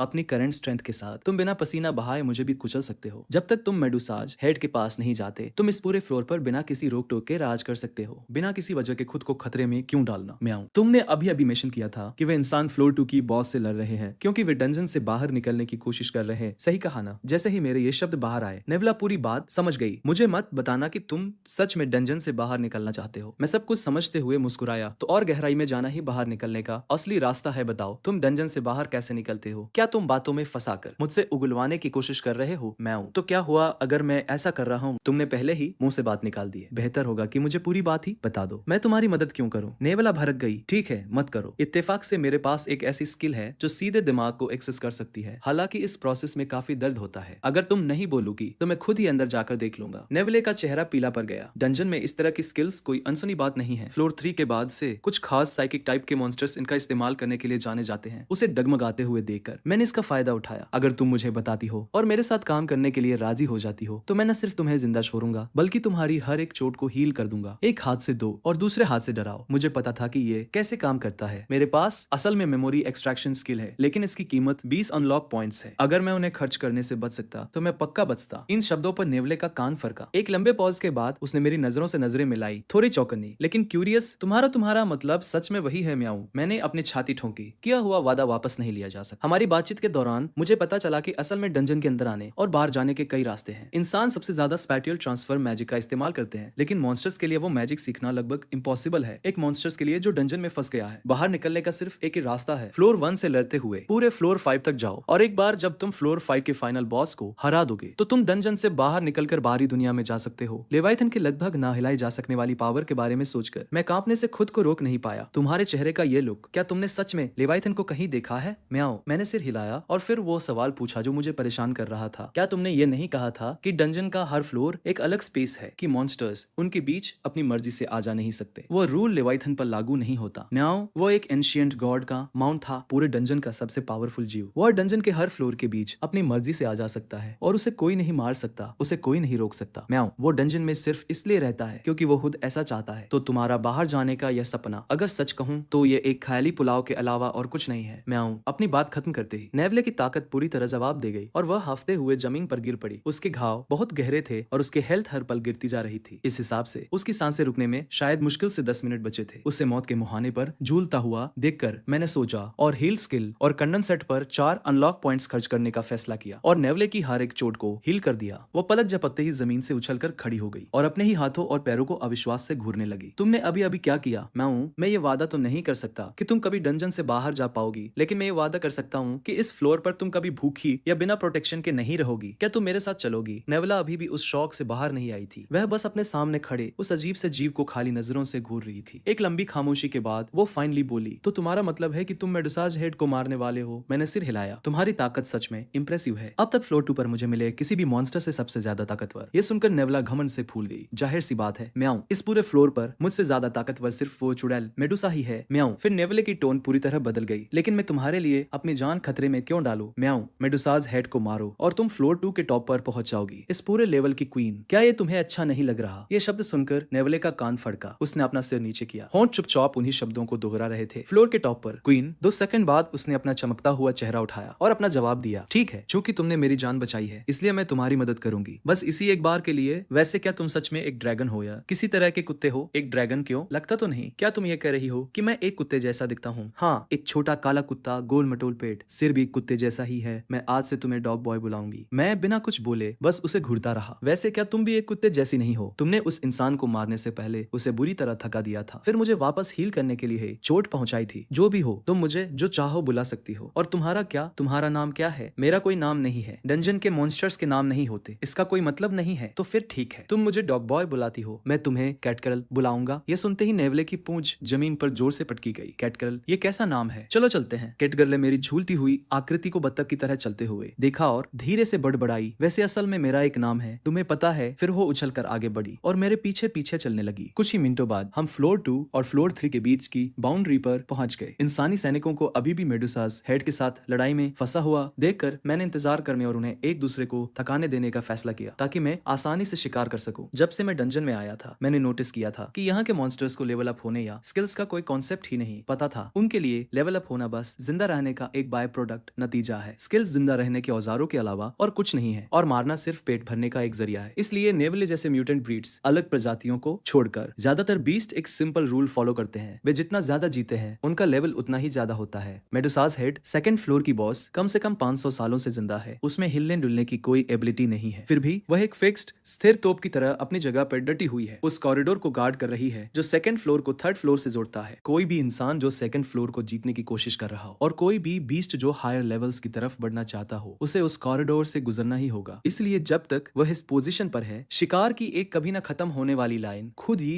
उसके पास आती रहती है। उन इंसानों को एक के बाद एक बिना किसी डर के मेडुसाज हेड पर हमला करते हुए देखना और फिर एक एक करके बहुत बुरी मौत मरते हुए देखना। नंबर्स के हिसाब से शुरू में ये कम से कम 200 लोगों की एक रेडिंग पार्टी हमला करने वाला ग्रुप रही होगी, और अब मुश्किल से 1 दर्जन लोग ही जिंदा बचे हैं। इंसान कितने बेवकूफ होते हैं माओ, उन्हें पता है कि वे जीत नहीं सकते, फिर भी वे यहाँ मरने के लिए आ जाते हैं। केटल उन्हें ऐसे देख रही है जैसे कोई कॉमेडी शो एंजॉय कर रही हो। मैं अपने एक्सप्रेशंस एकदम ब्लैंक खाली रखता हूँ, उनकी जान मेरे लिए कोई मायने नहीं रखती। मैं बस ये चाहता हूँ कि वे और जोड़ लगाएं ताकि मेडुसाज हेड की ज्यादा से ज्यादा हेल्थ कम कर सके। उसके स्टैट्स सच में डरावने हैं, उसका पूरी ताकत के साथ सामना करना सुसाइड आत्महत्या करने जैसा होगा। इंसानों की वेव टैक्टिक्स लहरों की तरह हमला करने की तकनीकें फेल हो गई है, लेकिन मेडुसाज हेड को सच में काफी डैमेज हुआ है। आने वाले काफी लंबे टाइम तक वो फिर से इतनी कमजोर नहीं होगी, और मेरा यहाँ मौजूद हर एक इंसान को मरने देने का कोई इरादा नहीं है। जो लोग जिंदा बचे हैं वे अभी भी मेरे काम आ सकते हैं। अब तक सिर्फ 9 इंसान बचे हैं। मैं सोचने के लिए हर एक सेकंड का यूज करता हूँ, हर पॉसिबल स्ट्रेटेजी संभव रणनीति को पूरी स्पीड से अपने दिमाग में दोहराता हूँ। मेडुसाज हेड का परसेप्शन महसूस करने का स्टैट 8000 है। सरप्राइज अटैक का तो सवाल ही नहीं उठता, लेकिन सीधे सीधे सामना करना, यहाँ तक कि उसकी अभी की कमजोर हालत में भी जीतने का कोई चांस नहीं देता। आखिर में मैं अपने सारे अनलॉक पॉइंट्स कॉमेट स्ट्राइक में डालने का फैसला करता हूँ, और फिर उसकी हेल्थ बार को चीरने के लिए अपना सबसे भयानक वार करूंगा। उसके बाद मैं उसे एक लंबी और थका देने वाली लड़ाई में हराऊंगा। बस यही जीतने का इकलौता रास्ता है। मैं अपना हर एक अवेलेबल अनलॉक पॉइंट लगा देता हूँ। यह आर या पार की लड़ाई है, उस युवा नाइट के साथ मेरी लड़ाई, और उसके बाद मैंने जो कुछ भी देखा है उससे मुझे पता है कि ये इंसान मौत के डर के बिना लड़ते हैं। जब उनके पास कोई रास्ता नहीं बचेगा तो वे एक आखिरी सुसाइडल चार्ज आत्मघाती हमला करेंगे। जैसे ही मैं सोचना खत्म करता हूँ, जिंदा बचे 9 इंसान एक दूसरे को खींचकर अपने पैरों पर खड़ा करते हैं और एक साथ दहाड़ते हैं। लाल रोशनी की 9 लकीरें उस खाली गुफा में भर जाती है और अंधेरे को चकाचौंध कर देने वाली दोपहर में बदल देती है। मुझे दिख गया है, मेरा टाइम आ गया है। मैं कैटगल के साथ एक नजर मिलाता हूँ, फिर आगे की तरफ छलांग लगाता हूँ। परछाइयों में छिपते हुए मैं धीरे धीरे मेडुसाज हेड की डिटेक्शन रेंज पकड़ में आने की सीमा के एकदम किनारे तक पहुंच जाता हूँ। बैटलफील्ड पर इंसान एक के बाद एक गिरते जा रहे, और अब सिर्फ 3 बचे हैं, जिनमें से एक अपने शरीर से दूसरों को बचा रहा है। आखिरी 2 इंसान फाइनली मेडुसाज हेड तक पहुंच जाते हैं, हवा में छलांग लगाते हैं और एक भाला और एक ब्लेड सीधे उसके निचले जबड़े में घोंप देते हैं। मेडुसाज हेड एक पागलों जैसी चीख निकालती है, क्योंकि उसका फिजिकल डिफेंस 0 हो चुका है। 2 कमजोर इंसानों का वो हमला एक ही वार में उसकी 1000 से ज्यादा हेल्थ खत्म कर देता है। ठीक उसी पल कैटगल अपने बीस्ट फॉर्म में उस मौके का फायदा उठाती है और रोशनी की एक सिल्वर लकीर की तरह मेडुसाज हेड की तरफ तेजी से बढ़ती है। लेकिन मेडुसाज हेड के 8000 से भी ज्यादा परसेप्शन के सामने वो अभी भी बहुत स्लो है। लगभग आधे सांपों के सिर एक पल में उसकी तरफ मुड़ जाते हैं, जैसे उन्हें पहले से ही पता था कि वो आ रही है। तो हमेशा पीछे रहने वाली ये बीस्ट सोचती है कि वह झपट्टा मारकर इनाम चुरा लेगी। परफेक्ट, मैं काफी टाइम से तुम्हें खाना चाहती थी। उस पल मेडुसाज हेड यही सोच रही थी, लेकिन जिस चीज की उसे उम्मीद नहीं थी वो इंसानों और कैटगल के अलावा एक तीसरी प्रेजेंस मौजूदगी थी। वीक पॉइंट ब्रेक एक्टिवेट होने के साथ मेडुसाज हेड की पूरी बॉडी पर कई चमकते हुए लाल स्पॉट्स दिखाई देने लगे। वे उसके फिजिकल वीक पॉइंट्स हैं। उनमें से किसी पर भी एक डायरेक्ट हिट का मतलब है मैक्सिमम डैमेज। मैं काफी टाइम से चार्ज कर रहा था। मैं फोकस करता हूँ, एक कदम आगे बढ़ाता हूँ और जमीन फट पड़ती है। मेरे चारों तरफ चट्टान के टुकड़े आसमान की तरफ उड़ते हैं। मेरी पूरी बॉडी एक तोप के गोले में बदल जाती है। मेरे रास्ते में आने वाले पत्थर के हर एक खंबे को पिघलाकर मैग्मा की नदियों में बदल देती है। लेवल 5 पर कॉमेट स्ट्राइक सारे एट्रीब्यूट्स खूबियों को उनकी वैल्यू के 4 गुना स्किल पावर में बदल देती है। एक फुल चार्ज कॉमेट स्ट्राइक सोच से भी परे पावर छोड़ती है। वह झुलसा देने वाली गर्मी और कुचल देने वाली ताकत उन सांपों को उसी जगह पलक झपकते ही चकनाचूर कर देती है। एक भयानक धमाका होता है और मेडुसाज हेड एक अजीब सी चीख निकालती है जो एक साथ चिल्लाती हुई 1000 आवाजों जैसी लगती है। वह वार उसकी खोपड़ी के पिछले हिस्से में एक गड्ढा कर देता है और वह विशाल शरीर जो 400 सालों में एक कदम भी नहीं हिला था, हवा में 100 मीटर से ज्यादा दूर उड़कर एक चट्टान की दीवार में गहराई तक जा घुसता है। मेरे पास हील करने का कोई टाइम नहीं है। मैं दूर धूल के बादलों में मुश्किल से दिखाई दे रही मेडुसाज हेड पर अपनी नजरें गड़ा देता हूँ, और जब मैं पैनल पर लाल 0 हेल्थ देखता हूँ तभी मैं फाइनली राहत की सांस लेता हूँ। जिंदा बचे हुए दोनों इंसान अविश्वास से घूरते हुए सुन्न खड़े हैं। उन्हें यकीन नहीं हो रहा कि अभी अभी एक बीस्ट में उनकी जान बचाई है। हमने कर दिखाया, सेकंड फ्लोर की बॉस मर चुकी है। सही कहा कैंग, ऐसा लग रहा है कि 2 बीस्ट ने एक दूसरे को चीर कर रख दिया और हम जिंदा बच निकले। चौड़े जबड़े वाला वो उम्रदराज नाइट अपनी खुशी रोक नहीं पा रहा। तो अब हम क्या करें? जैंग जो छोटा नाइट है पूछता है। लू नाम का नाइट जोर से निकलता है और उसकी आंखों की वह खुशी धीरे धीरे खून की प्यास में बदल जाती है। चाहे जो हो जाए, एक बीस्ट ही होता है। ये ड्रैगन टाइप का बीस्ट छोटा है, लेकिन मैं उसके कोर से निकल रहे प्रेशर को महसूस कर सकता हूँ। अगर इसे बढ़ने दिया गया तो यह पूरी इंसानियत के लिए एक खतरा बन जाएगा। ये कहते हुए लुओ जमीन से एक टूटी हुई तलवार उठाता है और लंगड़ाते हुए उस कमजोर कैंडल ड्रैगन की तरफ बढ़ता है। हम कभी इस नर्क से जिंदा बाहर नहीं जा पाएंगे, लेकिन मेडुसाज हेड और इस ड्रैगन दोनों को मारना यह उन लोगों के लिए सबसे बड़ा तोहफा होगा जो हमारे बाद आएंगे। जैंग एक पल के लिए हिचकिचाता है, लेकिन फिर भी वही जमीन से एक हथियार उठा लेता है। मैं उनकी हर एक बात सुनता हूँ। जिस थाली में खाते हैं उसी में छेद करते हैं। इन इंसानों पर इस कहावत से बेहतर और कुछ सूट नहीं करता, लेकिन मुझे इससे कोई फर्क नहीं पड़ता क्योंकि यह हमेशा से मेरे प्लान का हिस्सा था। कॉमेट स्ट्राइक ने मेरे स्टेमिना की आखिरी बूंद तक निचोड़ ली थी। इस हालत में रिको ठीक होने का सबसे फास्ट तरीका लेवल अप होना है। इंसान कमजोर होते हैं लेकिन एक्सपीरियंस पॉइंट से भरे होते हैं। वैसे भी मैं रिकवर होने के लिए उन्हें मारने ही वाला था। अगर उन्होंने थैंक्स बोला होता तो मेरी इंसानियत की वजह से शायद मैं ऑकवर्ड अजीब फील करता। उनका ये धोखा मेरे लिए इससे बेहतर और कुछ नहीं हो सकता था। लेकिन जैसे ही वे दोनों नाइट्स हमला करने के लिए आगे बढ़ते हैं और मैं काउंटर जवाबी हमला करने के लिए तैयार हूँ। जिस चट्टान की दीवार में मेडुसाज हेड अभी कुछ पलों पहले टकराई थी, वहां से एक कान फाड़ देने वाला धमाका होता है। वो बाहर की तरफ फटती है और एक बहुत बड़ा सांप लुओ को बीच से दो टुकड़ों में काट देता है। मैं उस सांप को तुरंत पहचान लेता हूँ। ये मेडुसाज हेड के सांप वाले बालों में से एक है और उसी पल मुझे सब समझ आ जाता है। इसीलिए मेडुसाज हेड को मारने के बाद भी मेरे एक्सपीरियंस पॉइंट्स बिल्कुल ऊपर नहीं गए। हर तरफ से सांपों की फूफकार करीब आने लगती है। इस डंजन में मैंने जो सर्वाइवल इंस्टिंक्ट्स बनाए हैं वे तुरंत एक्टिव हो जाते हैं। एक ड्रैगन का पंजा सीधे सीने के आर पार हो जाता है। लेवल अप पूरा हुआ। मेरी हालत एक ही पल में वापस एकदम पीक पर आ जाती है। ये क्या हो रहा है? म्याऊं, क्या मेडुसाज हेड पहले ही नहीं मर गई थी? ये सांप अभी भी जिंदा कैसे है? मेरे सिर में एक सिहरन सी दौड़ जाती है। मुझे अभी अभी कुछ समझ आया है। हमारे साथ खेल खेला गया है। वो इंसानी सिर का आकार सिर्फ एक धोखा था। असली शरीर वे सैकड़ों सर्पेंट डेमंस हैं जिनसे उसके बाल बने हैं। वो खोपड़ी तो बस एक हब है, कनेक्शन और रिजनरेशन का एक नोड। अभी सैकड़ों सर्पेंट डेमंस दो ग्रुप्स में बंट जाते हैं। आधे मेरी तरफ आते हैं, आधे कैटगरल के पीछे जाते हैं। वे इतने सारे हैं कि हर पल हर एंगल से हमला कर रहे हैं। और सबसे बुरी बात, वे सभी सैकड़ों सर्पेंट डेमंस एक ही जीव माने जाते हैं। उनमें से मुट्ठी भर को मारने से कोई फर्क नहीं पड़ता, लेकिन एक रास्ता है। मैं आराम से एक सर्पेंट डेमन को फाड़ कर टुकड़े टुकड़े कर देता हूँ। फिर कैटगर की तरफ देखता हूँ। अपनी फुर्ती के फायदे के बावजूद वो सिर्फ 5 या 6 को ही काट पाई है। मुझे पता है कि अगर ऐसा ही चलता रहा तो हम लड़ते लड़ते खत्म हो जाएंगे। मैं कैटगर्ल को अपनी आंखों से करीब आने का इशारा करता हूँ। इस रूप में मेडुसाज हेड की कॉम्बैट पावर बहुत ज्यादा ऊपर चली गई है, लेकिन उस खोपड़ी वाले कनेक्टर के बिना उसने अपना रीजनरेशन और मैजिक रेजिस्टेंस भी खो दिया है। सारे सर्पेंट डेमंस का सफाया करने के लिए एक wide range area take. Medusa's head को हमेशा के लिए मारने के लिए बस इतना ही काफी है। और इत्तेफाक से मेरे पास बिल्कुल वही स्किल है, वाइड ड्रैगन ब्रेथ। ये सबसे पावरफुल ऑफेंसिव स्किल है जिसके साथ हर ड्रैगन पैदा होता है जो अपने आसपास की हर चीज को भारी एरिया डैमेज देती है। कॉमेट स्ट्राइक के साथ मिलकर ये सारे पर्सनल स्टैट्स, हेल्थ और माना को रॉ अटैक पावर में बदल देती है। इसका नुकसान यह है कि इसे यूज करने के बाद मैं मौत के कगार पर पहुंच जाता हूँ। जब तक कि कोई और रास्ता न बचे मैं कभी भी इस मूव का इस्तेमाल नहीं करूंगा। कैटगर्ल अब मेरे पास है। जैसे ही वो मुझ तक पहुंचती है मैं उसे ड्रैगन के पंजे से थप्पड़ मारकर दूर कर देता हूँ, जबकि मेरे चारों तरफ 200 से ज्यादा सर्पेंट डेमंस हर तरफ से करीब आ रहे हैं। मैं अपने पैर जमाता हूँ, एकदम रुक जाता हूँ और अपना जबरा पूरा खोलता हूँ। एक ही पल में गुफा के हर कोने में नीली लपटें फूट पड़ती हैं। 200 से ज्यादा सर्पेंट डेमंस को रिएक्ट करने का मौका भी नहीं मिलता। वे उस धधकती हुई गर्मी में पूरी तरह निगल ले जाते हैं, लेकिन उन सांपों को जलकर राख होते हुए देखकर मुझे बिल्कुल भी राहत महसूस नहीं होती, क्योंकि जब वो हीट वेव फाइनली खत्म होती है तो मुझे अभी भी मेडुसा की मौत से कोई एक्सपीरियंस नहीं मिलता। जैसे ही मैं ज्यादा होती हुई सावधानी के साथ अपने आसपास स्कैन करता हूँ, एक सुनहरा सर्पेंट डेमन चट्टानी फर्श से फूटकर बाहर आता है। उसके जबड़े खुले हुए हैं और वो सीधे मेरे माथे के बीचों बीच निशाना लगा रहा है। वो इतनी तेजी से मूव करता है कि मुझे मुश्किल से उसकी बस एक परछाई ही दिख पाती है। मेरी अभी की हालत में एक डायरेक्ट हिट का मतलब सीधे मौत होगा, लेकिन एकदम आखिरी सेकंड में कैटगर जो चट्टानों के पीछे थी अचानक खुद को आगे फेंकती है और अपनी बॉडी से मुझे कवर कर लेती है। हड्डी टूटने की एक भयानक आवाज आती है जब वो सुनहरा सांप कैटगर्ल के हाथ को जोर से जकड़ लेता है, जिससे उसके पहले से ही बहुत कम हेल्थ पॉइंट्स सिंगल डिजिट्स में आ जाते हैं। दर्द को बर्दाश्त करते हुए कैटगर्ल अपनी बची खुची पूरी ताकत लगाकर उस सांप को 3-4 टुकड़ों में फाड़ देती है और उन्हें हवा में उड़ा देती है। मैं देखने के लिए ट्रुथ एक्टिवेट करता हूँ और ये जानकर शौक रह जाता हूँ कि यह मेडुसाज हेड का कोर बीस्ट था। इससे भी ज्यादा यकीन न करने वाली बात यह थी कि मुझे इस बेवकूफ सी बिल्ली ने बचाया था। मैं उसकी टूटे हुए हाथ को घूरता हूँ। सच में बहुत कंफ्यूज हूँ। तुमने मुझे क्यों बचाया? किसी भी लॉजिक से सबसे सही मूव यह होता कि तुम कोर बीस्ट को मुझे मारने देती और फिर खुद उस कोर बीस्ट को खत्म कर देती। कैटगर्ल का चेहरा पीला पड़ गया है, लेकिन वह जबरदस्ती स्माइल करती है। क्या हमारी डील नहीं हुई थी?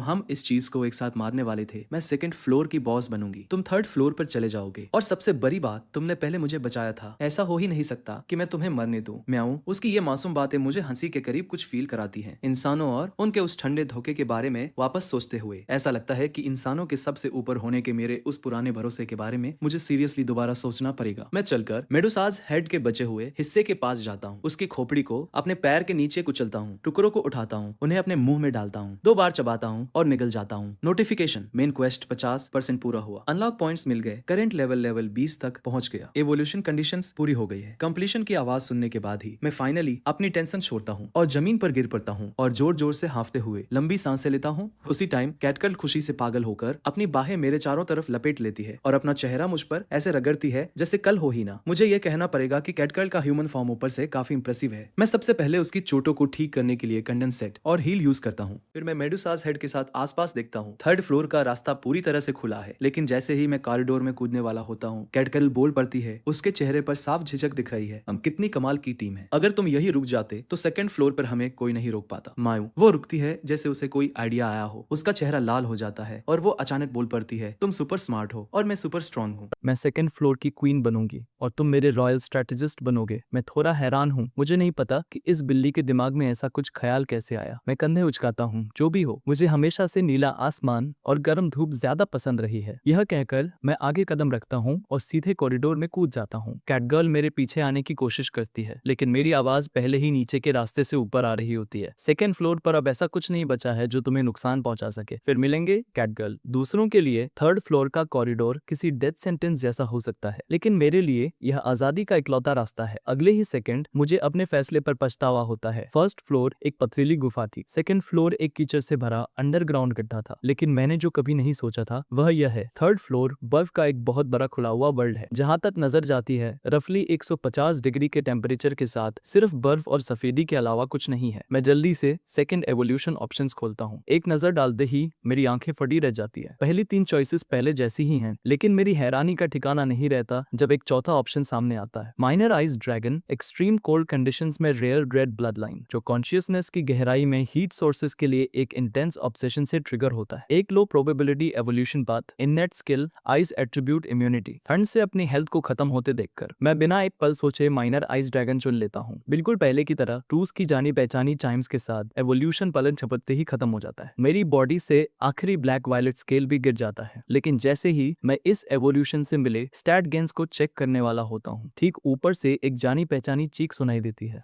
मैं तेजी से ऊपर देखता हूँ और एक बहुत बड़ी सी चीज फुल स्पीड में मेरी तरफ गिरती हुई दिखाई देती है। मेरे पास डॉज करने का भी टाइम नहीं है, डायरेक्ट हिट। क्या मैंने तुम्हें हटने के लिए नहीं कहा था? म्याऊं। कुछ देर एक्सप्लोर करने के बाद यह साफ हो जाता है कि 3rd फ्लोर पहले 2 फ्लोर्स जैसा बिल्कुल नहीं है। यह प्योर व्हाइट बर्फ की एक कभी न खत्म होने वाली दुनिया है। यहाँ तक कि यहाँ के बिस्ट्स भी सेमी ट्रांसपेरेंट और बर्फीले हैं, जो देखने में बिल्कुल आइस स्कल्पचर्स जैसे लगते हैं, और हर एक बिस्ट लेवल 70 या उससे ऊपर का है। 3rd फ्लोर को जितनी जल्दी हो सके पार करने के लिए कैटगर्ल और मैं यहाँ बीस्ट्स का शिकार करने और पहले अपने लेवल्स ग्राइंड करने का फैसला करते हैं। और इस तरह 10 दिनों से ज्यादा की ट्रेनिंग और एडजस्टमेंट के बाद और एक पागलपन में कई हजार आइस स्कल्पचर बीस्ट्स को मारने के बाद मेरा लेवल 2nd एवोल्यूशन लेवल 8 पर पहुंच जाता है। चूंकि हर एवोल्यूशन के बाद लेवल्स रीसेट हो जाते हैं, इसलिए अब मैं लेवल 88 के डंजन बीस्ट के बराबर हूँ। हमारे पार्टी बोनस का फायदा उठाते हुए कैटगर्ल भी इसी टाइम में लेवल 51 से लेवल 62 पर आ गई है। लेकिन जैसे जैसे हमारे लेवल्स ऊपर जाते हैं, मैं 3rd फ्लोर के कैनियन के बारे में कुछ बहुत अजीब नोटिस करने लगता हूँ। क्योंकि कैनियन के बाहर वाले बिस्ट्स लोअर लेवल के हैं, इसलिए मैं सिर्फ उसके अंदर ही शिकार कर रहा हूँ। बाहर वाले क्लिमसन वुड स्नो वुल्फ्स भले ही आइस स्कल्पचर्स जैसे दिखें, उनका खून ट्रांसलूसेंट है, उनका मांस सफेद है, लेकिन वे सच में जिंदा जीव हैं। हालांकि कैनियन के अंदर वाले स्नो वुल्फ्स की बॉडी प्योर आइस से बनी है, जिसमें कोई मांस या खून नहीं है। सबसे अजीब बात यह है कि लेवल 5 पर एक को मारने पर मुझे 200 एक्सपीरियंस मिलता था, लेकिन अब लेवल 8 पर डबल एक्सपीरियंस के लिए इंटेंसिफाइड ग्रोथ अनलॉक होने के बावजूद एक स्नो वुल्फ को मारने पर सिर्फ 50 पॉइंट्स मिलते हैं। यह मुझे एक खौफनाक पॉसिबिलिटी की तरफ ले जाता है। मैं कैटगर्ल को साथ लेता हूँ और कैनियन में और गहराई तक जाता हूँ। कोई इंस्टिंक्ट नहीं, कोई इंटेलिजेंस नहीं, बात करने की कोई एबिलिटी नहीं। सबसे शॉकिंग बात यह है कि कैनियन के अंदर गहराई में मुझे एक इंसान मिलता है जिसकी पूरी बॉडी बर्फ की बनी है। यह मेरे शक को और भी पक्का कर देता है, और चूंकि कैनियन के बिस्ट में कोई भी कमजोर बिस्ट नहीं है जो पीछे छूट गया हो, इसलिए इन सब के पीछे जो जीव है वह ओवरवेलमिंगली पावरफुल होना चाहिए, जो लगभग पक्के तौर पर 3rd फ्लोर का बॉस आइस फिनिक्स है। कैटगर्ल और मैं पूरे 3 दिनों तक आगे चलते हैं। समंड पपेट्स को लगातार मारने से मैं 2nd एवोल्यूशन लेवल 11 पर पहुंच जाता हूं, जबकि कैटगर्ल लेवल 75 पर आ जाती है। लेकिन लेवल अप होने से तुम्हारी बॉडी रिस्टोर होती है, दिमाग नहीं। कैटगर्ल जिसने मुश्किल से ही आराम किया है हर कदम पर लड़खड़ा रही है, मेरी तो बस हो गई। म्याऊं, क्या हम प्लीज थोड़ा ब्रेक ले सकते हैं? थर्ड फ्लोर का बॉस बस आने ही वाला है, उसे मारने के बाद आराम करेंगे। अगर तुम थक गई हो तो तुम यहाँ रुक सकती हो, तुम्हारी स्पीड के हिसाब से तुम 1 घंटे के अंदर मुझ तक पहुंच जाओगी। यह सुनकर कैटगर्ल मुंह बनाती है। वह साफ तौर पर मुझे अकेला नहीं छोड़ सकती, इसलिए वह दांत पीसती है और आगे चलती रहती है। डॉग बॉय, तुम कुछ दिनों से थोड़ा अजीब बिहेव कर रहे हो। म्याऊं, तुम बॉस को मारने पर इतना क्यों तुले हुए हो? क्योंकि मैं जल्दी लेवल अप होना चाहता हूँ, लेवाइथन को मारकर इस नर्क से बाहर निकलना चाहता हूँ। मेरे रीजन सिंपल हैं, मैं चाहे जो भी बन जाऊं, अंदर से मैं अभी भी एक इंसान ही हूँ। मुझे एक शांत और पीसफुल लाइफ चाहिए। यह डंजन कभी मेरी जगह नहीं था। कैटगर्ल को देखकर लगता है जैसे वह कुछ कहना चाहती है, तभी आगे जाकर कैनियन एक बहुत बड़े खुले मैदान में बदल जाता है। मेरे कदम रुक जाते हैं। तुम क्यों रुक गए? म्याऊं, क्या तुम्हें थर्ड फ्लोर का बॉस मिल गया? कैटगर्ल भी वहीं देखती है जहां मैं देख रहा हूँ। वहां एक खुले मैदान में एक बहुत बड़ा आइस फिनिक्स बर्फ के एक घोंसले के बीचों बीच बिना हिले बैठा है, जैसे वह शुरू से हमारा ही इंतजार कर रहा हो। Target ice Phoenix, level 176, type player near superior beast, breeding value exceptionally high. यह यकीन करना मुश्किल है कि यह सिर्फ थर्ड फ्लोर का बॉस है, लेकिन सिर्फ नंबर्स अपने आप में कोई मायने नहीं रखते। यही तय करते हैं कि कौन जीतता है और कौन मरता है। मैं आगे कदम बढ़ाता हूँ। मेरी हैरानी का ठिकाना नहीं रहता जब आइस फिनिक्स पहले बोलती है, तुम मेरी शांति भंग करने क्यों आए हो? चूंकि वो बात करने के लिए तैयार है, मैं भी जवाब देता हूँ। फोर्थ फ्लोर का रास्ता तुम्हारे घोंसले के ठीक नीचे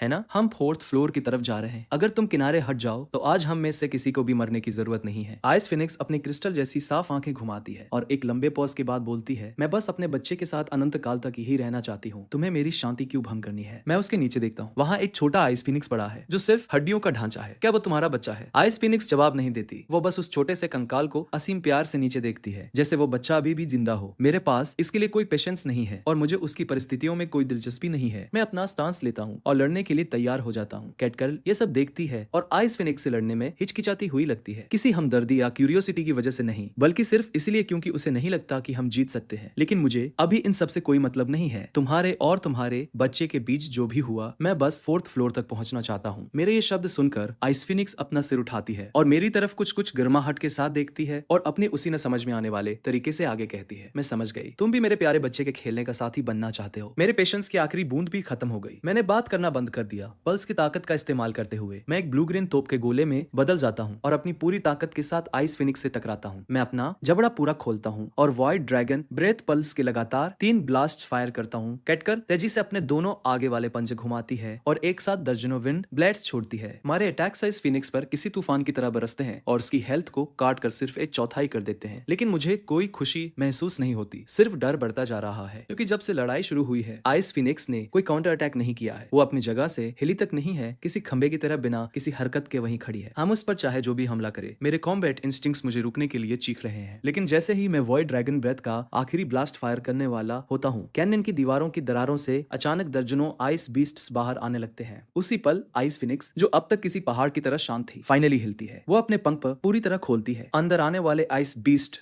टूटकर बिखरने लगते हैं, जैसे एक एक टुकड़ा करके पिघल रहे हो, और फिर बर्फीले पानी में घुल जाते हैं, जो सीधे आइस फिनिक्स के शरीर में भर जाता है और उसकी लगभग खाली हो चुकी हेल्थ बार को एक ही पल में वापस फुल कर देता है। मेरा दिल बैठ जाता है। लगता है आइस फिनिक्स का खेल खत्म हो गया है। वो एक भयानक एक्सप्लोसिव फोर्स के साथ अपने पंख फड़फड़ाती है और एक ऐसा तूफान लाती है जिसकी कल्पना भी नहीं की जा सकती। मेरी उंगलियों और पैरों के अंगूठों से बर्फ जमनी शुरू हो जाती है और एक ही सांस में मेरा पूरा धड़ बर्फ में जम जाता है। मेरे शरीर से चेतना तेजी से गायब होने लगती है। मेरी उस धुंधलाती हुई हालत में मुझे एक आवाज सुनाई देती है, टॉप बॉय भागो, तुमने गलत अंदाजा लगाया, हम उसके सामने कुछ भी नहीं है। इसके बाद सब कुछ डार्क हो जाता है। जब मुझे होश आता है तो मुझे नहीं पता होता कि कितना टाइम बीत चुका है। मैं अपनी आंखें खोलता हूँ और पाता हूँ कि मैं अब कैनियन में नहीं हूँ। मेरे सामने एक बूढ़े हिरन जैसी कोई चीज है जो गर्म जोशी से मुस्कुरा रही है। तुम जाग गए? उस बर्फीले मैदान में एक भयानक और चीरती हुई चीख तुरंत गूंज उठती है। 1 मिनट बाद मैं जमीन पर पड़ा हूँ। मेरा दिल अभी भी जोर से धड़क रहा है और मैं हवा के लिए हाँफ रहा हूँ। मैं वापस आसमान की तरफ देखता हूँ। मुझे अभी भी यकीन नहीं हो रहा है कि इस इतने बड़े और अजीब से बीस्ट ने मुझे बेहोशी की हालत में खाया नहीं। इतना ही नहीं, उसने मुझे अपने विशाल शरीर से ढक लिया और पूरे 1 दिन और रात तक मेरा खुद से जागने का इंतजार किया। इस डंजन में अच्छे जीव भी हैं। यह उस हर बात को तोड़ देता है जो मुझे लगता था कि मुझे पता है। तो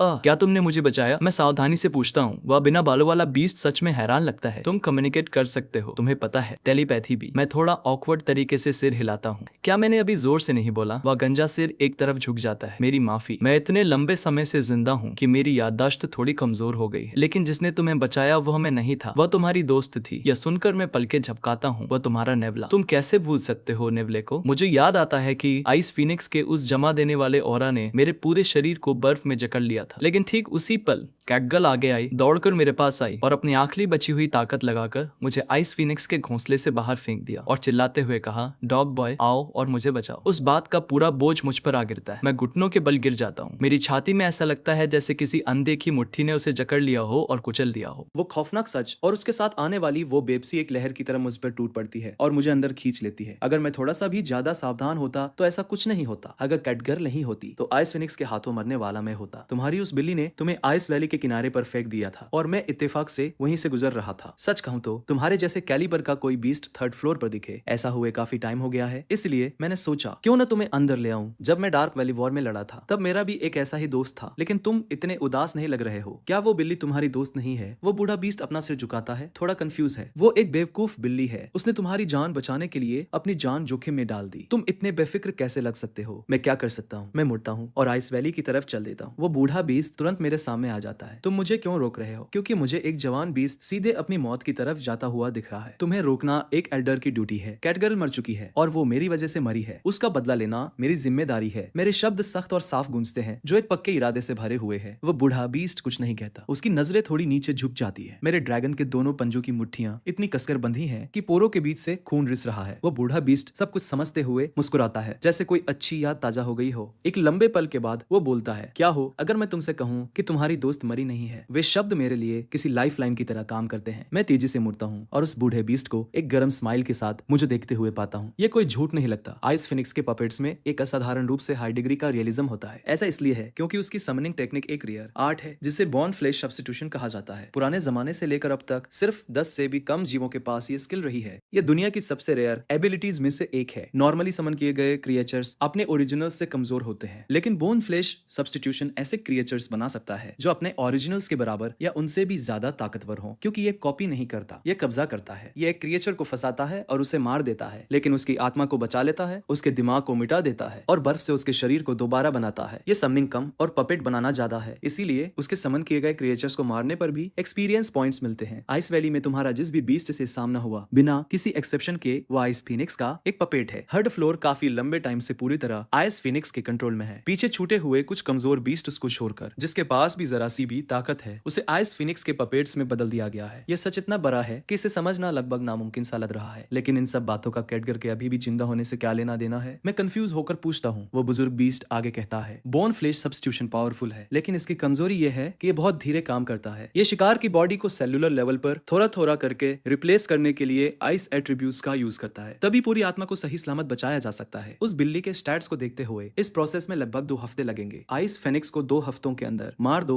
और उस बिल्ली को हीलिंग मैजिक से वापस लाया जा सकता है। 2 हफ्ते मेरे अंदर एक ही पल में उम्मीद की लहर दौड़ जाती है। मेरे हीलर की मौत ने मुझे पहले ही एक बहुत बड़ा शॉक दिया था। अगर कैटगर्ल भी मर गई तो वो गिल्ट मुझे जिंदगी भर सताता रहेगा। यह न्यूज मेरे लिए प्योर एड्रेनालिन के शॉट की तरह काम करती है। अगर कैटगर्ल का पकड़ा जाना मेरी लापरवाही थी तो उसे बचाना मेरी जिम्मेदारी है। थैंक यू एल्डर, मुझे पता है कि मुझे क्या करना है। वह बुजुर्ग बीस्ट दिल खोल कर हंसता है। मैं बस बहुत लंबे टाइम से जिंदा हूँ। किसी जवान कैंडल ड्रैगन पप का मिलना बहुत रेयर है, इसलिए मैंने तुम्हारी मदद की, ज्यादातर बस इसलिए कि मेरे पास करने के लिए कुछ हो। ये बात मुझे एकदम सुन्न कर देती है। अभी मुझे एक माइनराइज्ड ड्रैगन दिखना चाहिए। कैंडल ड्रैगन की ब्लड लाइन 2 एवोल्यूशंस के नीचे दब चुकी थी। इस बुजुर्ग बीस्ट ने इसके आर पार कैसे देख लिया? तभी मुझे कुछ और भी गलत लगता है। इस बीस्ट ने अभी कहा था कि 3rd फ्लोर पर कमजोर बीस्ट को छोड़कर हर चीज को आइस फिनिक्स के पपेट्स में बदल दिया गया है, लेकिन इतना विशाल बीस्ट पक्का कोई पीछे छूटा हुआ कमजोर जीव नहीं है। तो ये आइस फिनिक्स की पकड़ से कैसे बच निकला? उस बुजुर्ग बीस्ट की आंखों में एक शरारती चमक आ जाती है, जैसे उसने मेरा दिमाग रीड कर लिया हो। क्या तुम्हारे पास भी ट्रुथ नाम की वह रेयर स्किल नहीं है? वह सच में एक ओवर पावर्ड एबिलिटी है। पुराने जमाने से लेकर अब तक तुम्हारे अलावा मैंने सिर्फ एक गॉड के पास ही वो स्किल देखी है। तुम अभी ट्रुथ का यूज क्यों नहीं करते और खुद ही क्यों नहीं देख लेते? मैं शौक से परे हूँ। मैंने कभी नहीं सोचा था कि इसे मेरी ट्रुथ स्किल के बारे में भी पता होगा। तो फिर मेरी बदतमीजी को माफ करें एल्डर। मैं खुद को संभालता हूँ, अपना सिर उठाता हूँ और इस विशाल अजीब बीस्ट पर ट्रुथ एक्टिवेट करता हूँ। जैसे ही डेटा क्लियर होता है मेरी आंखों के सामने अंधेरा छा जाता है। मेरे पैर जवाब दे जाते हैं और मैं सीधा जमीन पर गिर पड़ता हूँ, क्योंकि मेरे सामने खड़ा ये अजीब सा दिखने वाला बीस्ट एक सुप्रीम डिवाइन बीस्ट है जिसका लेवल लेवाइथन से भी ज्यादा है। Target Babylon level 413 type supreme divine beast. तुम असल में कौन हो? मेरी आवाज अनकंट्रोलेबल तरीके से कांप रही है, लेकिन बेबलोन सिर्फ मुस्कुराता है और कुछ नहीं कहता। वो गहरे नीले आसमान की तरफ देखता है। उसके होंठ एक शांत स्माइल में मुड़ जाते हैं, जैसे वो बहुत पहले की कोई खूबसूरत चीज याद कर रहा हो। एक लंबी खामोशी के बाद वो बरबराता है। एक बार मैंने एक मिलियन डेमन गॉड से लड़ाई की थी। अपनी उंगलियों की एक चुटकी से मैंने सुबह को शाम से अलग कर दिया था। अब मैं अकेला चलता हूँ, सेटिस्फाइड हूँ और अभी भी भुला दिए जाने पर खुश हूँ। पता चलता है कि जब गॉड से पहली बार डंजन बनाया था तो उन्होंने इसे डुअल बॉस स्ट्रक्चर के साथ डिजाइन किया था। लेकिन टाइम बीतने के साथ जब बेबीलोन लड़ाइयों और उसके सारे मामलों से थक गया और जैसे जैसे उसकी उम्र ढलने लगी, वो थर्ड फ्लोर पर चला गया, जो उन सब में रहने के लिए सबसे सही था, और बहुत ज्यादा ताकतवर लेवाइथन को डंजन पर अकेले राज करने के लिए छोड़ दिया। उसके इस छोटे से इंट्रोडक्शन के बाद मैं बस एक रुकी सी स्माइल ही दे पाता हूँ। इस डंजन में अभी आधा रास्ता भी पार नहीं किया है और मेरा सामना पहले ही दोनों फाइनल बॉसेस से हो चुका है। यह मेरी अच्छी किस्मत है या नहीं, मैं सच में नहीं कह सकता, लेकिन कम से कम लेवाइथन के उलट बेबीलोन बात करने के लायक है और उसके अंदर कोई दुश्मनी नहीं है। एल्डर, क्या मैं सच में आइस फिनिक्स को हरा सकता हूँ और कैटगर्ल को बचा सकता हूँ? बेबीलोन तुरंत कोई जवाब नहीं देता। उसे और लेवाइथन को डंजन के फाइनल बॉसेस के रूप में एक साथ रखे जाने का रीजन सिंपल है। लेवाइथन ताकत का प्रतीक है और बेबीलोन बुद्धिमानी का। वो एक पल के लिए सोचता है, फिर वही सवाल मुझ पर वापस डाल देता है। ये डंजन है, तुमने अब तक जितने भी बीस्ट को मारा है, क्या उनमें से एक भी ऐसा था जिसका लेवल तुमसे ज्यादा न हो? बेबीलोन की वो शांत नजर मेरे पूरे शरीर में एक सिहरन दौड़ देती है। ये सिर्फ दया नहीं है, ये एक सच्चे ज्ञानी द्वारा एक ही सवाल में समेटे गए हजार शब्द है। मैं एक ही पल में उसकी बात का वजन समझ आता हूँ। बेबीलोन दुनियादारी से चाहे कितना भी दूर हो, वह अभी एक डंजन बॉस है और आइस फिनिक्स भी मुझे बचाने के उसके इस काम को डंजन के एक टैलेंटेड बीस्ट की तारीफ के तौर पर देखा जा सकता है। लेकिन एक फाइनल बॉस होने के नाते ऐसा हो ही नहीं सकता कि बेबीलोन मुझे कभी ये सिखाए कि दूसरे बॉस को कैसे मारा जाए। मैं एक लंबे पल के लिए सोच में अपना सिर झुकाता हूँ, फिर खड़ा होता हूँ। थैंक यू एल्डर, मैं समझ गया। मैं मुड़ता हूँ और आइस वैली की डायरेक्शन में चल देता हूँ। 2 हफ्ते नहीं 10 दिन। 2 हफ्ते बहुत ज्यादा रिस्की हो जाएंगे। कैटगर्ल शायद उतने टाइम तक जिंदा न रह पाए। 10 दिन, मैं खुद को बस इतना ही टाइम दे रहा हूँ। मेरे बेहोश रहने का टाइम निकाल दे तो मेरे पास 9 दिन बचे हैं और उनमें से एक भी पल बेकार नहीं जाएगा। मैं आइस वैली के एंट्रेंस पर खड़ा होता हूँ, 10 किलो से ज्यादा वजन का बर्फ का एक टुकड़ा उठाता हूँ और फिर अपनी पूरी ताकत लगाता हूँ, उसे पल्स के साथ मिलाता हूँ और उसे पूरी ताकत से वैली में फेंक देता हूँ। उस थ्रो की बेहिसाब ताकत उस बर्फ को तोप के गोले जैसी तबाही मचाने वाली फोर्स दे देती है। वो 1 किलोमीटर से भी ज्यादा दूर बर्फ की दीवार से एक कान फाड़ देने वाले धमाके के साथ टकराता है और आवाज का वो धमाका दीवार से चिपके आइसबोर्न काइट्स को तुरंत गुस्से से भर देता है। कुछ ही पलों में वैली के एंट्रेंस के पास छिपे हुए 2 से 3 हजार आइसबोर्न काइट्स एक साथ हवा में उड़ जाते हैं, लेकिन उस भारी झुंड को देखकर मैं बस मुस्कुराता हूँ। बात यह है, आइस फिनिक्स अपने खुद के आइस पपेट्स को एब्जॉर्ब करके अपनी हेल्थ रिस्टोर कर सकती है। जब तक आइस वैली में आइस पपेट्स बचे रहेंगे, आइस फिनिक्स को मारना लगभग इम्पॉसिबल है और आइस वैली के हर एक बीस्ट को एक आइस पपेट में बदल दिया गया है। तो खुद की पावर बढ़ाते हुए क्यों ना उसकी यह एबिलिटी ही छीन ली जाए। आइस वैली में दोबारा घुसने से पहले मैं इंटेंसिफाइड ग्रोथ को लेवल 2 पर अपग्रेड करने के लिए 40 अनलॉक पॉइंट्स खर्च करता हूँ। ये स्किल कॉम्बैट के बाहर पैसिवली हर मिनट 2 एक्सपीरियंस पॉइंट्स जनरेट करती है और मारने से मिलने वाले सारे एक्सपीरियंस को 4 गुना कर देती है। मैं अपना स्टांस लेता हूँ और आइसबोर्न काइट्स से भरे आसमान की तरफ अपना ड्रैगन का पंजा मोड़ता हूँ। आइस वैली का सफाया करने के लिए 9 दिन और तुम मेरा पहला बैच हो और बिल्कुल इसी तरह 6 दिन बीत जाते हैं। आखिरी प्योरब्रेड कोर्टो बीस्ट पपेट के गिरने के साथ मेरा शरीर जवाब दे जाता है और मैं जमीन पर गिर पड़ता हूँ। नोटिफिकेशन, प्योरब्रेड कोर्टो बीस्ट का एक्सटिंक्शन हो गया है। 20 अनलॉक पॉइंट्स का एक्सटिंक्शन बोनस मिल गया है। टोटल अनलॉक पॉइंट्स 416, लेवल बढ़कर लेवल 16 हो गया है। ये आइसबोर्न बीस्ट पपेट की 11वीं प्रजाति है जिसका मैंने एक्सटिंक्शन किया है। 6 दिन। मैंने खुद को इतनी बार अपनी आखिरी लिमिट तक धकेला है कि मैं गिन भी नहीं सकता। मेरे करेंट लेवल पर बची हुई आखिरी 2 प्रजातियों का सफाया करने से भी मेरा एक भी लेवल नहीं बढ़ेगा, लेकिन मुझे ये करना ही होगा। ना सिर्फ आइस फिनिक्स की इमॉर्टलिटी हमेशा के लिए छीनने के लिए, बल्कि इससे भी जरूरी 90% और अनलॉक पॉइंट्स इकट्ठे करने के लिए, जीत की गारंटी के लिए मुझे 2 स्किल्स को हर हाल में अनलॉक करना ही होगा। इस बीच आइस वैली की गहराई में आइस फिनिक्स बर्फ के एक अंडे के अंदर जमी हुई एक परछाई को बहुत ही कंफ्यूजन के साथ घूर रही। 10 दिन बीत चुके हैं। कायदे से सिर्फ लेवल 75 के एक बीस्ट को अब तक ऑर्गन लेवल तक पिघल जाना चाहिए था, फिर भी अंदर जमी हुई कैटगर्ल की स्किन का सिर्फ 20% हिस्सा ही खराब हुआ है। उसका बाकी का शरीर लगभग पूरी तरह से सही सलामत है। आइस फिनिक्स ये महसूस कर सकती है कि गहरी बेहोशी में भी इस बिल्ली के दिमाग के एकदम कोर में कुछ बहुत पावरफुल है। एक खूंखार, कभी ना हिलने वाली फीलिंग। वो फीलिंग उसके शरीर की वाइटैलिटी को जमने से रोक रही है और इसीलिए बोन फ्लेश सब्स्टिट्यूशन इतनी स्लो स्पीड से काम कर रहा है। लेकिन सबसे मजबूत इच्छा शक्ति भी आखिर में टूट ही जाती है। अभी आइस फिनिक्स की आंखों में कोई बेचैनी नहीं है, बल्कि कुछ बहुत ही टेंडर और पॉजिटिव फीलिंग है, क्योंकि उसके लिए ये सोचे जा सकने वाले सबसे बेहतरीन पपेट्स में से एक है। लेकिन तभी एक आवाज आइस नेस्ट की शांति को तोड़ देती है। आइस फिनिक्स सिर से लेकर पूंछ तक काम जाती है, अपना सिर उठाती है और अपनी आंखों के सामने खड़े ड्रैगन टाइप बीस्ट को अविश्वास से घूरती है। तुमने मेरी ताकत को अपनी आंखों से देखा है। तुमने वापस आने की हिम्मत कैसे की? सिर्फ 9 दिनों में मेरे अंदर से निकल रही किलिंग इंटेंट 10 गुना से भी ज्यादा बढ़ गई। मैं आइस फिनिक्स की नजरों से एकदम ठंडी, घमंड भरी आंखों से नजरें मिलाता हूँ और शांति से कहता हूँ, क्या तुम्हारी माँ ने तुम्हें कभी नहीं सिखाया कि किसी को उसकी मर्जी के बिना कैद करके रखना कानून के खिलाफ? इस बार आइस फिनिक्स के उस पुराने घमंड का कोई नामो निशान नहीं है। वह सच में मुझे एक खतरे की तरह देख रही है। 9 दिन पहले आइस फिनिक्स ये देखकर हैरान थी थी कि इतना पावरफुल बीस्ट अभी भी थर्ड फ्लोर पर घूम रहा था, लेकिन उसकी नजरों में मैं अभी भी इतना ताकतवर नहीं था जिसे सीरियसली लिया जाए। ज्यादा से ज्यादा एक एवरेज कमजोर बीस्ट से बस थोड़ा सा ज्यादा ताकतवर। लेकिन सिर्फ 9 दिनों में अब वो इस छोटे से जीव में एक ऐसा ट्रांसफॉर्मेशन देख रही है जिसने सब कुछ पलट कर रख दिया है। ये नहीं कहा जा सकता कि कैट गर्ल और कितनी देर तक टिक पाएगी। मैं कोई फालतू बात नहीं करता, मैं एक कदम आगे बढ़ाता हूँ, एक बिजली की लकीर में बदल जाता हूँ जिसका निशाना सीधा आइस फिनिक्स का चेहरा है, और बिना किसी रहम के उसके चेहरे पर एक किक मारता हूँ। उस इम्पैक्ट से 1 करोड़ शॉक वेव निकलती है जो जमीन को किसी ब्लेड की तरह चीर देती है। आइस फिनिक्स अपने शॉक से बाहर आती और गुस्से से फट पड़ती है। उसकी नजरें मुझ पर लॉक हो जाती है और वो एक जमा देने वाली फ्रीजिंग ब्रेथ छोड़ती है। लेकिन जैसे ही वो ब्रेथ उसके मुंह से बाहर निकलती है, आइस फिनिक्स ये देखकर सुन्न रह जाती है कि जो छोटा ड्रैगन ठीक उसके चेहरे के सामने था वो ऐसे गायब हो गया है जैसे उसने टेलीपोर्ट किया हो। यहाँ ऊपर पागल, मेरी आवाज ठीक ऊपर से आती है। आइस फिनिक्स तेजी से अपना सिर ऊपर करती है और देखती है कि मैं किसी तरह हवा में लगभग 1 किलोमीटर ऊपर छलांग लगा चुका हूँ और मेरे जबरे में एक वॉइड ड्रैगन ब्रेथ बन रही है जो इतनी ज्यादा झुलसा देने वाली है कि उसके आसपास का स्पेस भी मुड़ने लगा है। पिछली बार जब उसने वॉइड ड्रैगन ब्रेथ के 4 ब्लास्ट झेले थे तो आइस फिनिक्स पूरी तरह से अपनी इमोर्टेलिटी पर डिपेंड थी और उसने हमारे उस पूरे हमले को किसी जोकर के शो की तरह देखा था। हमें बिल्कुल भी सीरियसली नहीं लिया था। लेकिन इस बार बात अलग है। 1000 सालों से ज्यादा टाइम से शांत पड़ा उसका एक इंस्टिंक्ट उसे चीख चीख कर कहा है अगर वो इसे भी उसी तरह से झेलती है तो भले ही वो बच जाए, वह लड़ने की अपनी पूरी एबिलिटी खो देगी। 1 सेकंड के 1000वें हिस्से में आइस फिनिक्स माना का एक ऐसा भयानक तूफान बुलाती है जिसकी कल्पना भी नहीं की जा सकती और अपने ठीक ऊपर एक के बाद एक आइस बैरियर्स के कई लेयर्स बना देती है। Total 5 layers. आइस फिनिक्स के ऊपर एक कभी ना टूटने वाला किला बन जाता है, वॉइड स्काई पियर्स। मैं अपने जबरे से सैकड़ों मीटर लंबा आग का एक गोला फायर करता हूँ जो पूरे आसमान को झुलसा कर लाल रंग के एक तथकती हुई चादर में बदल देता है। पहला बैरियर टकराने से पहले ही भाप बनकर उड़ जाता है, फिर दूसरा, तीसरा और चौथा। आइस फिनिक्स का चेहरा खौफ से सफेद पर जाता है। जैसे ही आखिरी फ्रॉस्ट बैरियर पलक झपकते ही टूटता है, वो आग का गोला उस आइस नेस्ट के साथ एक ही झटके में सीधे आइस फिनिक्स के शरीर के आर पार हो जाता है। आइस फिनिक्स की एक भयानक चीरती हुई चीख पूरी आइस वैली में गूंज उठती है एक ही वार और उसकी आधी हेल्थ खत्म हो गई। अगर उन 5 फ्रॉस्ट बैरियर्स ने ज्यादातर ताकत को एब्जॉर्ब न किया होता तो वो वार आइस फिनिक्स को तुरंत जान से मारने के लिए काफी होता। कैसे? तुम इतने ताकतवर कैसे हो गए? मैं दर्द से जमीन पर तड़प रही आइस फिनिक्स के खिलाफ अपना गार्ड पूरी तरह तैयार रखता हूँ और एक ऐसे इंसान का स्टांस लेता हूँ जो अपना सब कुछ दांव पर लगाकर लड़ रहा हो। वह अटैक सिर्फ वॉइड ड्रैगन ब्रेथ के फैलाव को कंट्रोल करके कंसंट्रेट किया हुआ हमला नहीं था, ये एक एडवांस्ड इननेट स्किल थी। मैंने वॉइड ड्रैगन ब्रेथ का सुपीरियर फॉर्म अनलॉक करने के लिए पूरे 300 अनलॉक पॉइंट्स खर्च किए थे। Void sky pierce dragon rest की सबसे पावरफुल टेक्निक, एक ऐसी टेक्निक जो गॉड्स के पास भी नहीं हो सकती। आइस फिनिक्स मुझे अविश्वास से घूरती है। तुम्हारी स्किल चाहे कितनी भी अच्छी क्यों न हो, तुम्हारी रॉ पावर मेरे आसपास भी नहीं है, तो यह कैसे पॉसिबल है? तुम्हारे लेवल के एक बीस्ट के पास स्किल अप्रेजल होना चाहिए, है ना? खुद ही देख लो। मैं साफ शब्दों में कहता हूँ, स्किल अप्रेजल एक कॉमन स्किल है। इसका असर ट्रूथ का एक सिंप्लीफाइड वर्जन है जिसमें ट्रूथ की बाकी कैपेबिलिटीज नहीं होती, लेकिन ट्रूथ की तरह ये तुम्हें किसी दूसरे जीव का लेवल और स्टैट्स रीड करने देता है। किसी भी लड़ाई से पहले दोनों साइड्स के बीच के फासले को नापने के लिए अप्रेजल का यूज करना लगभग हर बैटल की एक स्टैंडर्ड प्रैक्टिस है। चूंकि वो 9 दिन पहले ही मेरे स्टैट्स देख चुकी थी, इसलिए आइस फिनिक्स ने इस बार देखने की जहमत नहीं उठाई। लेकिन जब वो आज फिर से मेरे स्टैट्स रीड करती है तो आइस फिनिक्स की पुतलियां सिकुड़ जाती हैं और जब वो एक खास स्किल पर पहुंचती है तो उसका शॉक बहुत बड़ा होता है। ब्लड लीनियस ऑप्टिमाइजेशन ओनर की फिजियोलॉजी को उसके एकदम ऑप्टिमम स्टेट में एडजस्ट करता है और लेवल अप होने से मिलने वाले सारे फ्यूचर गेन्स को मिलाकर सारे एट्रीब्यूट्स को परमानेंटली 50% तक बढ़ा देता है। इसके साथ ही हायर लेवल के दुश्मनों का सामना करते टाइम ये स्किल ट्री के टॉप टियर स्किल ग्रुप में वॉइड स्काई पियर्स के साथ मौजूद मैक्सिमम 40 लेवल्स तक के लेवल सप्रेशन को खत्म करने के लिए लेवल कंपनसेशन देता है। कॉस्ट 200 अनलॉक पॉइंट्स, एक ऐसा एट्रीब्यूट बूस्ट जो एक फुल एवोल्यूशन के बराबर है। 40 लेवल्स का कंपनसेशन आइस फिनिक्स के लेवल एडवांटेज को लगभग पूरी तरह से खत्म कर देता है। और फाइनली रैपिड रीजेनरेशन, वह मामूली सी स्किल जिसे मैंने पहले इग्नोर कर दिया था, अब उसका टाइम आ गया है। 5 अनलॉक पॉइंट्स की कॉस्ट पर यह पैसिवली हेल्थ और माना रिस्टोर करती है, बशर्ते मैं 10 सेकंड से ज्यादा टाइम तक कोई डैमेज ना लो या कोई रिसोर्स खर्च ना करो। 505 अनलॉक पॉइंट्स, मेरे पास जो कुछ भी था वो लगभग सब कुछ, और इसने मुझे आइस फिनिक्स के खिलाफ खड़े होने की नींव दी। तुम भी उस शांति को तोड़ना चाहते हो जो मेरे बच्चे को बहुत प्यारी थी। आइस फिनिक्स दहाड़ती है और अपने पंख पूरी तरह खोल लेती है। मेरी पूरी तरह से बदल चुकी पावर का सामना करते हुए आइस फिनिक्स के पास सीरियस होने के अलावा और कोई चारा नहीं है। रिकवर होने के लिए आइस पपेट्स को ड्रेन करो, स्टैट्स बूस्ट करो और फिर नंबर्स के दम पर दुश्मनों को कुचल दो। थर्ड फ्लोर पर हमेशा से आइस फिनिक्स की यही स्ट्रेटेजी रही है, लेकिन पूरे 10 सेकंड बाद भी घोंसले के आसपास कहीं भी एक भी आइस पपेट दिखाई नहीं देता। हैरान होकर मैं एक स्माइल के साथ अपना सिर झुकाता हूँ। आइस फिनिक्स को फाइनली रियलाइज होता है कि कुछ बहुत गलत हो गया है। स्टैंडर्ड समनिंग के उलट बोन फ्लैश सब्स्टिट्यूशन ऐसे आइस पपेट्स बनाता है जिनमें असली लाइफ फोर्स जिंदगी होती है। इसका रिजल्ट ये होता है कि उन्हें कंट्रोल करने के लिए बहुत ज्यादा मेंटल एनर्जी खर्च करनी पड़ती है। इतने बड़े नंबर को कंट्रोल करते हुए भी ये सिर्फ बेसिक कमांड ही दे सकती है। पपेट्स को ज्यादातर अपने खुद के जजमेंट सोच पर डिपेंड रहना पड़ता है। इससे ये पता लगाना लगभग इम्पॉसिबल हो जाता है कि कब किसी एक पपेट पर हमला हो रहा है। वैली में कम से कम 3 लाख आइस पपेट्स होने की वजह से उन सब पर नजर रखने के लिए 3 मिलियन से ज्यादा के परसेप्शन स्टैट की जरूरत होगी। यहाँ तक कि लेवाइथन का परसेप्शन भी इतना हाई नहीं हो सकता। आइस फिनिक्स को कभी पता ही नहीं चला कि मैं उन्हें खत्म कर रहा हूँ। इस पल आइस फिनिक्स को ऐसा लगता है जैसे वो किसी जमी हुई गहरी खाई में गिर गई हो। उसने कभी नहीं सोचा था कि ये छोटा ड्रैगन बोन फ्लेश सब्स्टिट्यूशन की सबसे बड़ी कमजोरी को पकड़ लेगा और सच में वैली के उन लाखों आइस पपेट्स में से हर एक को खत्म कर देगा। तुम्हारे आइस पपेट्स सच में पावरफुल है। तुम 3rd फ्लोर पर राज करने के पूरी तरह काबिल हो, लेकिन तुम पास्ट बीते हुए कल में बहुत ज्यादा उलझी हुई हो। मेरे एक्सपीरियंसेस अनुभव भी कुछ कुछ तुम्हारे जैसे ही रहे हैं। मैंने भी अपने प्यारों को अपने सामने मरते हुए देखा है। बेबलोन ने मुझे तुम्हारी कहानी बताई। तुम्हारे बच्चे के साथ जो हुआ वो सच में एक ट्रेजेडी, दुखद घटना थी, लेकिन मैं तुम्हें इसलिए हरा सकता हूँ क्योंकि मेरी नजरें हमेशा आगे की तरफ रहती है। मैंने जिन्हें खोया है उन्होंने मुझे वो बनाया है जो मैं आज हूँ, लेकिन तुम अभी भी उनकी यादों में कैद हो। बेबीलोन, उस नाम को सुनते ही आइस फिनिक्स बुरी तरह कांप उठती है। उसकी आंखों का शौक गुस्से में बदल जाता है। वो कभी न मरने वाला पुराना खंडर। आइस फिनिक्स अपने पंख फड़फड़ाती है और एक भयानक तूफान खड़ा कर देती है। उसके शरीर का सारा माना उसके पंखों में भर जाता है। जैसे ही उसके पंखों की चमक अपने पीक चरम पर पहुंचती है, आइस फिनिक्स अपने पंखों को नीचे की तरफ जोर से झटकती है और माना का एक ऐसा भयानक तूफान छोड़ती है जिसकी कल्पना भी नहीं की जा सकती। ये जहां भी पहुंचता है वहां की हवा भी जमकर सॉलिड हो जाती है और मैं जो रैपिड रिजनरेशन से पहले ही पूरी तरह रिकवर हो चुका हूँ, अपनी जिंदगी का सबसे पावरफुल वार करता हूँ। Comet strike, white sky, pierce जैसे अपने जबड़े से एक तारा फायर कर रहा हूँ और एक ऐसी भयानक गर्मी जो उस दुनिया को भी पिघला दे जिसे पूरी तरह से जमे हुए होना चाहिए था। एक तरफ पूरा स्पेस जम रहा है, दूसरी तरफ वे ग्लेशियर्स, बर्फ के पहाड़ पिघलने लगते हैं जो 10,000 सालों से नहीं पिघले थे। बर्फ और आग आपस में टकराते हैं और चकाचौंध कर देने वाली रोशनी का जो धमाका होता है उसे शब्दों में बयान नहीं किया जा सकता। एक समय की बात है, बहुत पहले, जब डंजन पहली बार बना था तो वहाँ सिर्फ केओस, अराजकता था। पुराने जमाने में यहाँ लाए गए बीस्ट ने आपस में 5 फ्लोर्स बांटने के लिए खूंखार और खूनी जंग लड़ी। उस कभी न खत्म होने वाले कत्लेआम के अनगिनत सालों के बाद एक फीनिक्स का जन्म हुआ। सिर्फ अपनी ताकत के दम पर उसने सारी लड़ाइयों को खत्म कर दिया और इस 5 फ्लोर के डंजन के अंदर प्योर पीस, पूरी तरह शांति वाली एक जगह बनाई। एक टाइम था जब ये जगह पक्षियों के चहचहाने से गूंजती थी और जमीन के हर इंच पर गर्माहट खिली रहती थी। यहाँ तक कि बेबीलोन, जो फाइनल बॉसेस में से एक था, वो भी उसकी उस शांत दुनिया में रहने के लिए 3rd फ्लोर पे आ गया था। बाद में फीनिक्स ने अपनी रीबर्थ, पुनर्जन्म की पावर का यूज किया, समय समय पर दुनिया की नफरत को एब्जॉर्ब किया, खुद को आग के हवाले कर दिया और उस सारी नफरत को इस सेंचुरी पवित्र जगह से दूर ले जाने के लिए राख से एक नए रूप में फिर से जन्म लिया। जब तक कि एक दिन फिनिक्स का एक बच्चा नहीं हुआ। उस बच्चे ने अपनी माँ की जिम्मेदारियां ले ली और डंजन के 3rd फ्लोर पे इस स्वर को बनाए रखने में मदद करने लगा। लेकिन फिनिक्स और उसके बच्चे को जो नहीं पता था वो ये था कि नफरत और लालच को कभी भी पूरी तरह से मिटाया नहीं जा सकता। डंजन का लॉर्ड लेवाइथन यहाँ के बीस्ट्स को इतनी आसानी से जीने की परमिशन नहीं दे सकता था। बीस्ट्स को बीस्ट्स ही रहना चाहिए, मारने, इवॉल्व होने और ठंडे पड़ने के उस कभी न खत्म होने वाले साइकिल चक्र में फंसे हुए। इसलिए लेवाइथन 3rd फ्लोर पर आया, फेनिक्स के बच्चे को मार डाला और 3rd फ्लोर के सारे बीस्ट्स की इंटेलिजेंस, सोचने समझने की ताकत छीन ली, उन्हें बिना दिमाग का बना दिया जो किलिंग मशीन्स के अलावा और कुछ नहीं थे। फिनिक्स को अभी भी याद है कि उसके बच्चे ने अपने आखिरी पलों में क्या कहा था। कितना अच्छा होता अगर ये शांति हमेशा के लिए बनी रहती। काश हम इस डंजन के श्राप को तोड़ पाते। बेबीलोन, तुम लेवाइथन के बराबर इस डंजन के एक लॉर्ड हो। तुम चुपचाप खड़े कैसे देखते रहे और लेवाइथन को यहाँ मेरी बनाई हुई हर चीज तबाह कैसे करने दी? उस सवाल का सामना करते हुए बेबीलोन का जवाब सिर्फ 3 शब्दों का होता है, मैंने कोशिश की थी। बेबीलोन ने मुझे तुम्हारी कहानी बताई। मरती हुई आइस फिनिक्स का सामना करते हुए मेरी आंखों का गुस्सा धीरे धीरे पिघल जाता है और उसकी जगह वो दया ले लेती है जिसे मैंने अपने अंदर बहुत गहराई में दबा रखा था। अपने आखिरी पलों में आइस फिनिक्स अपनी नजरें मुझ पर टिका देती है। मैं बस यही चाहती थी कि चीजें वैसी ही रहे जैसी वे पहले थी, सब लोग शांति से रहे इस दुनिया में और कोई कत्लेआम ना हो। लेकिन तुमने जो किया है वो मारने से भी ज्यादा क्रूर, निर्मम है। मैंने इस दुनिया को वैसा बनने से रोक दिया जैसा लेवाइथन चाहता था। मैं बस 3rd फ्लोर की शांति को बचाना चाहती थी और उस श्राप को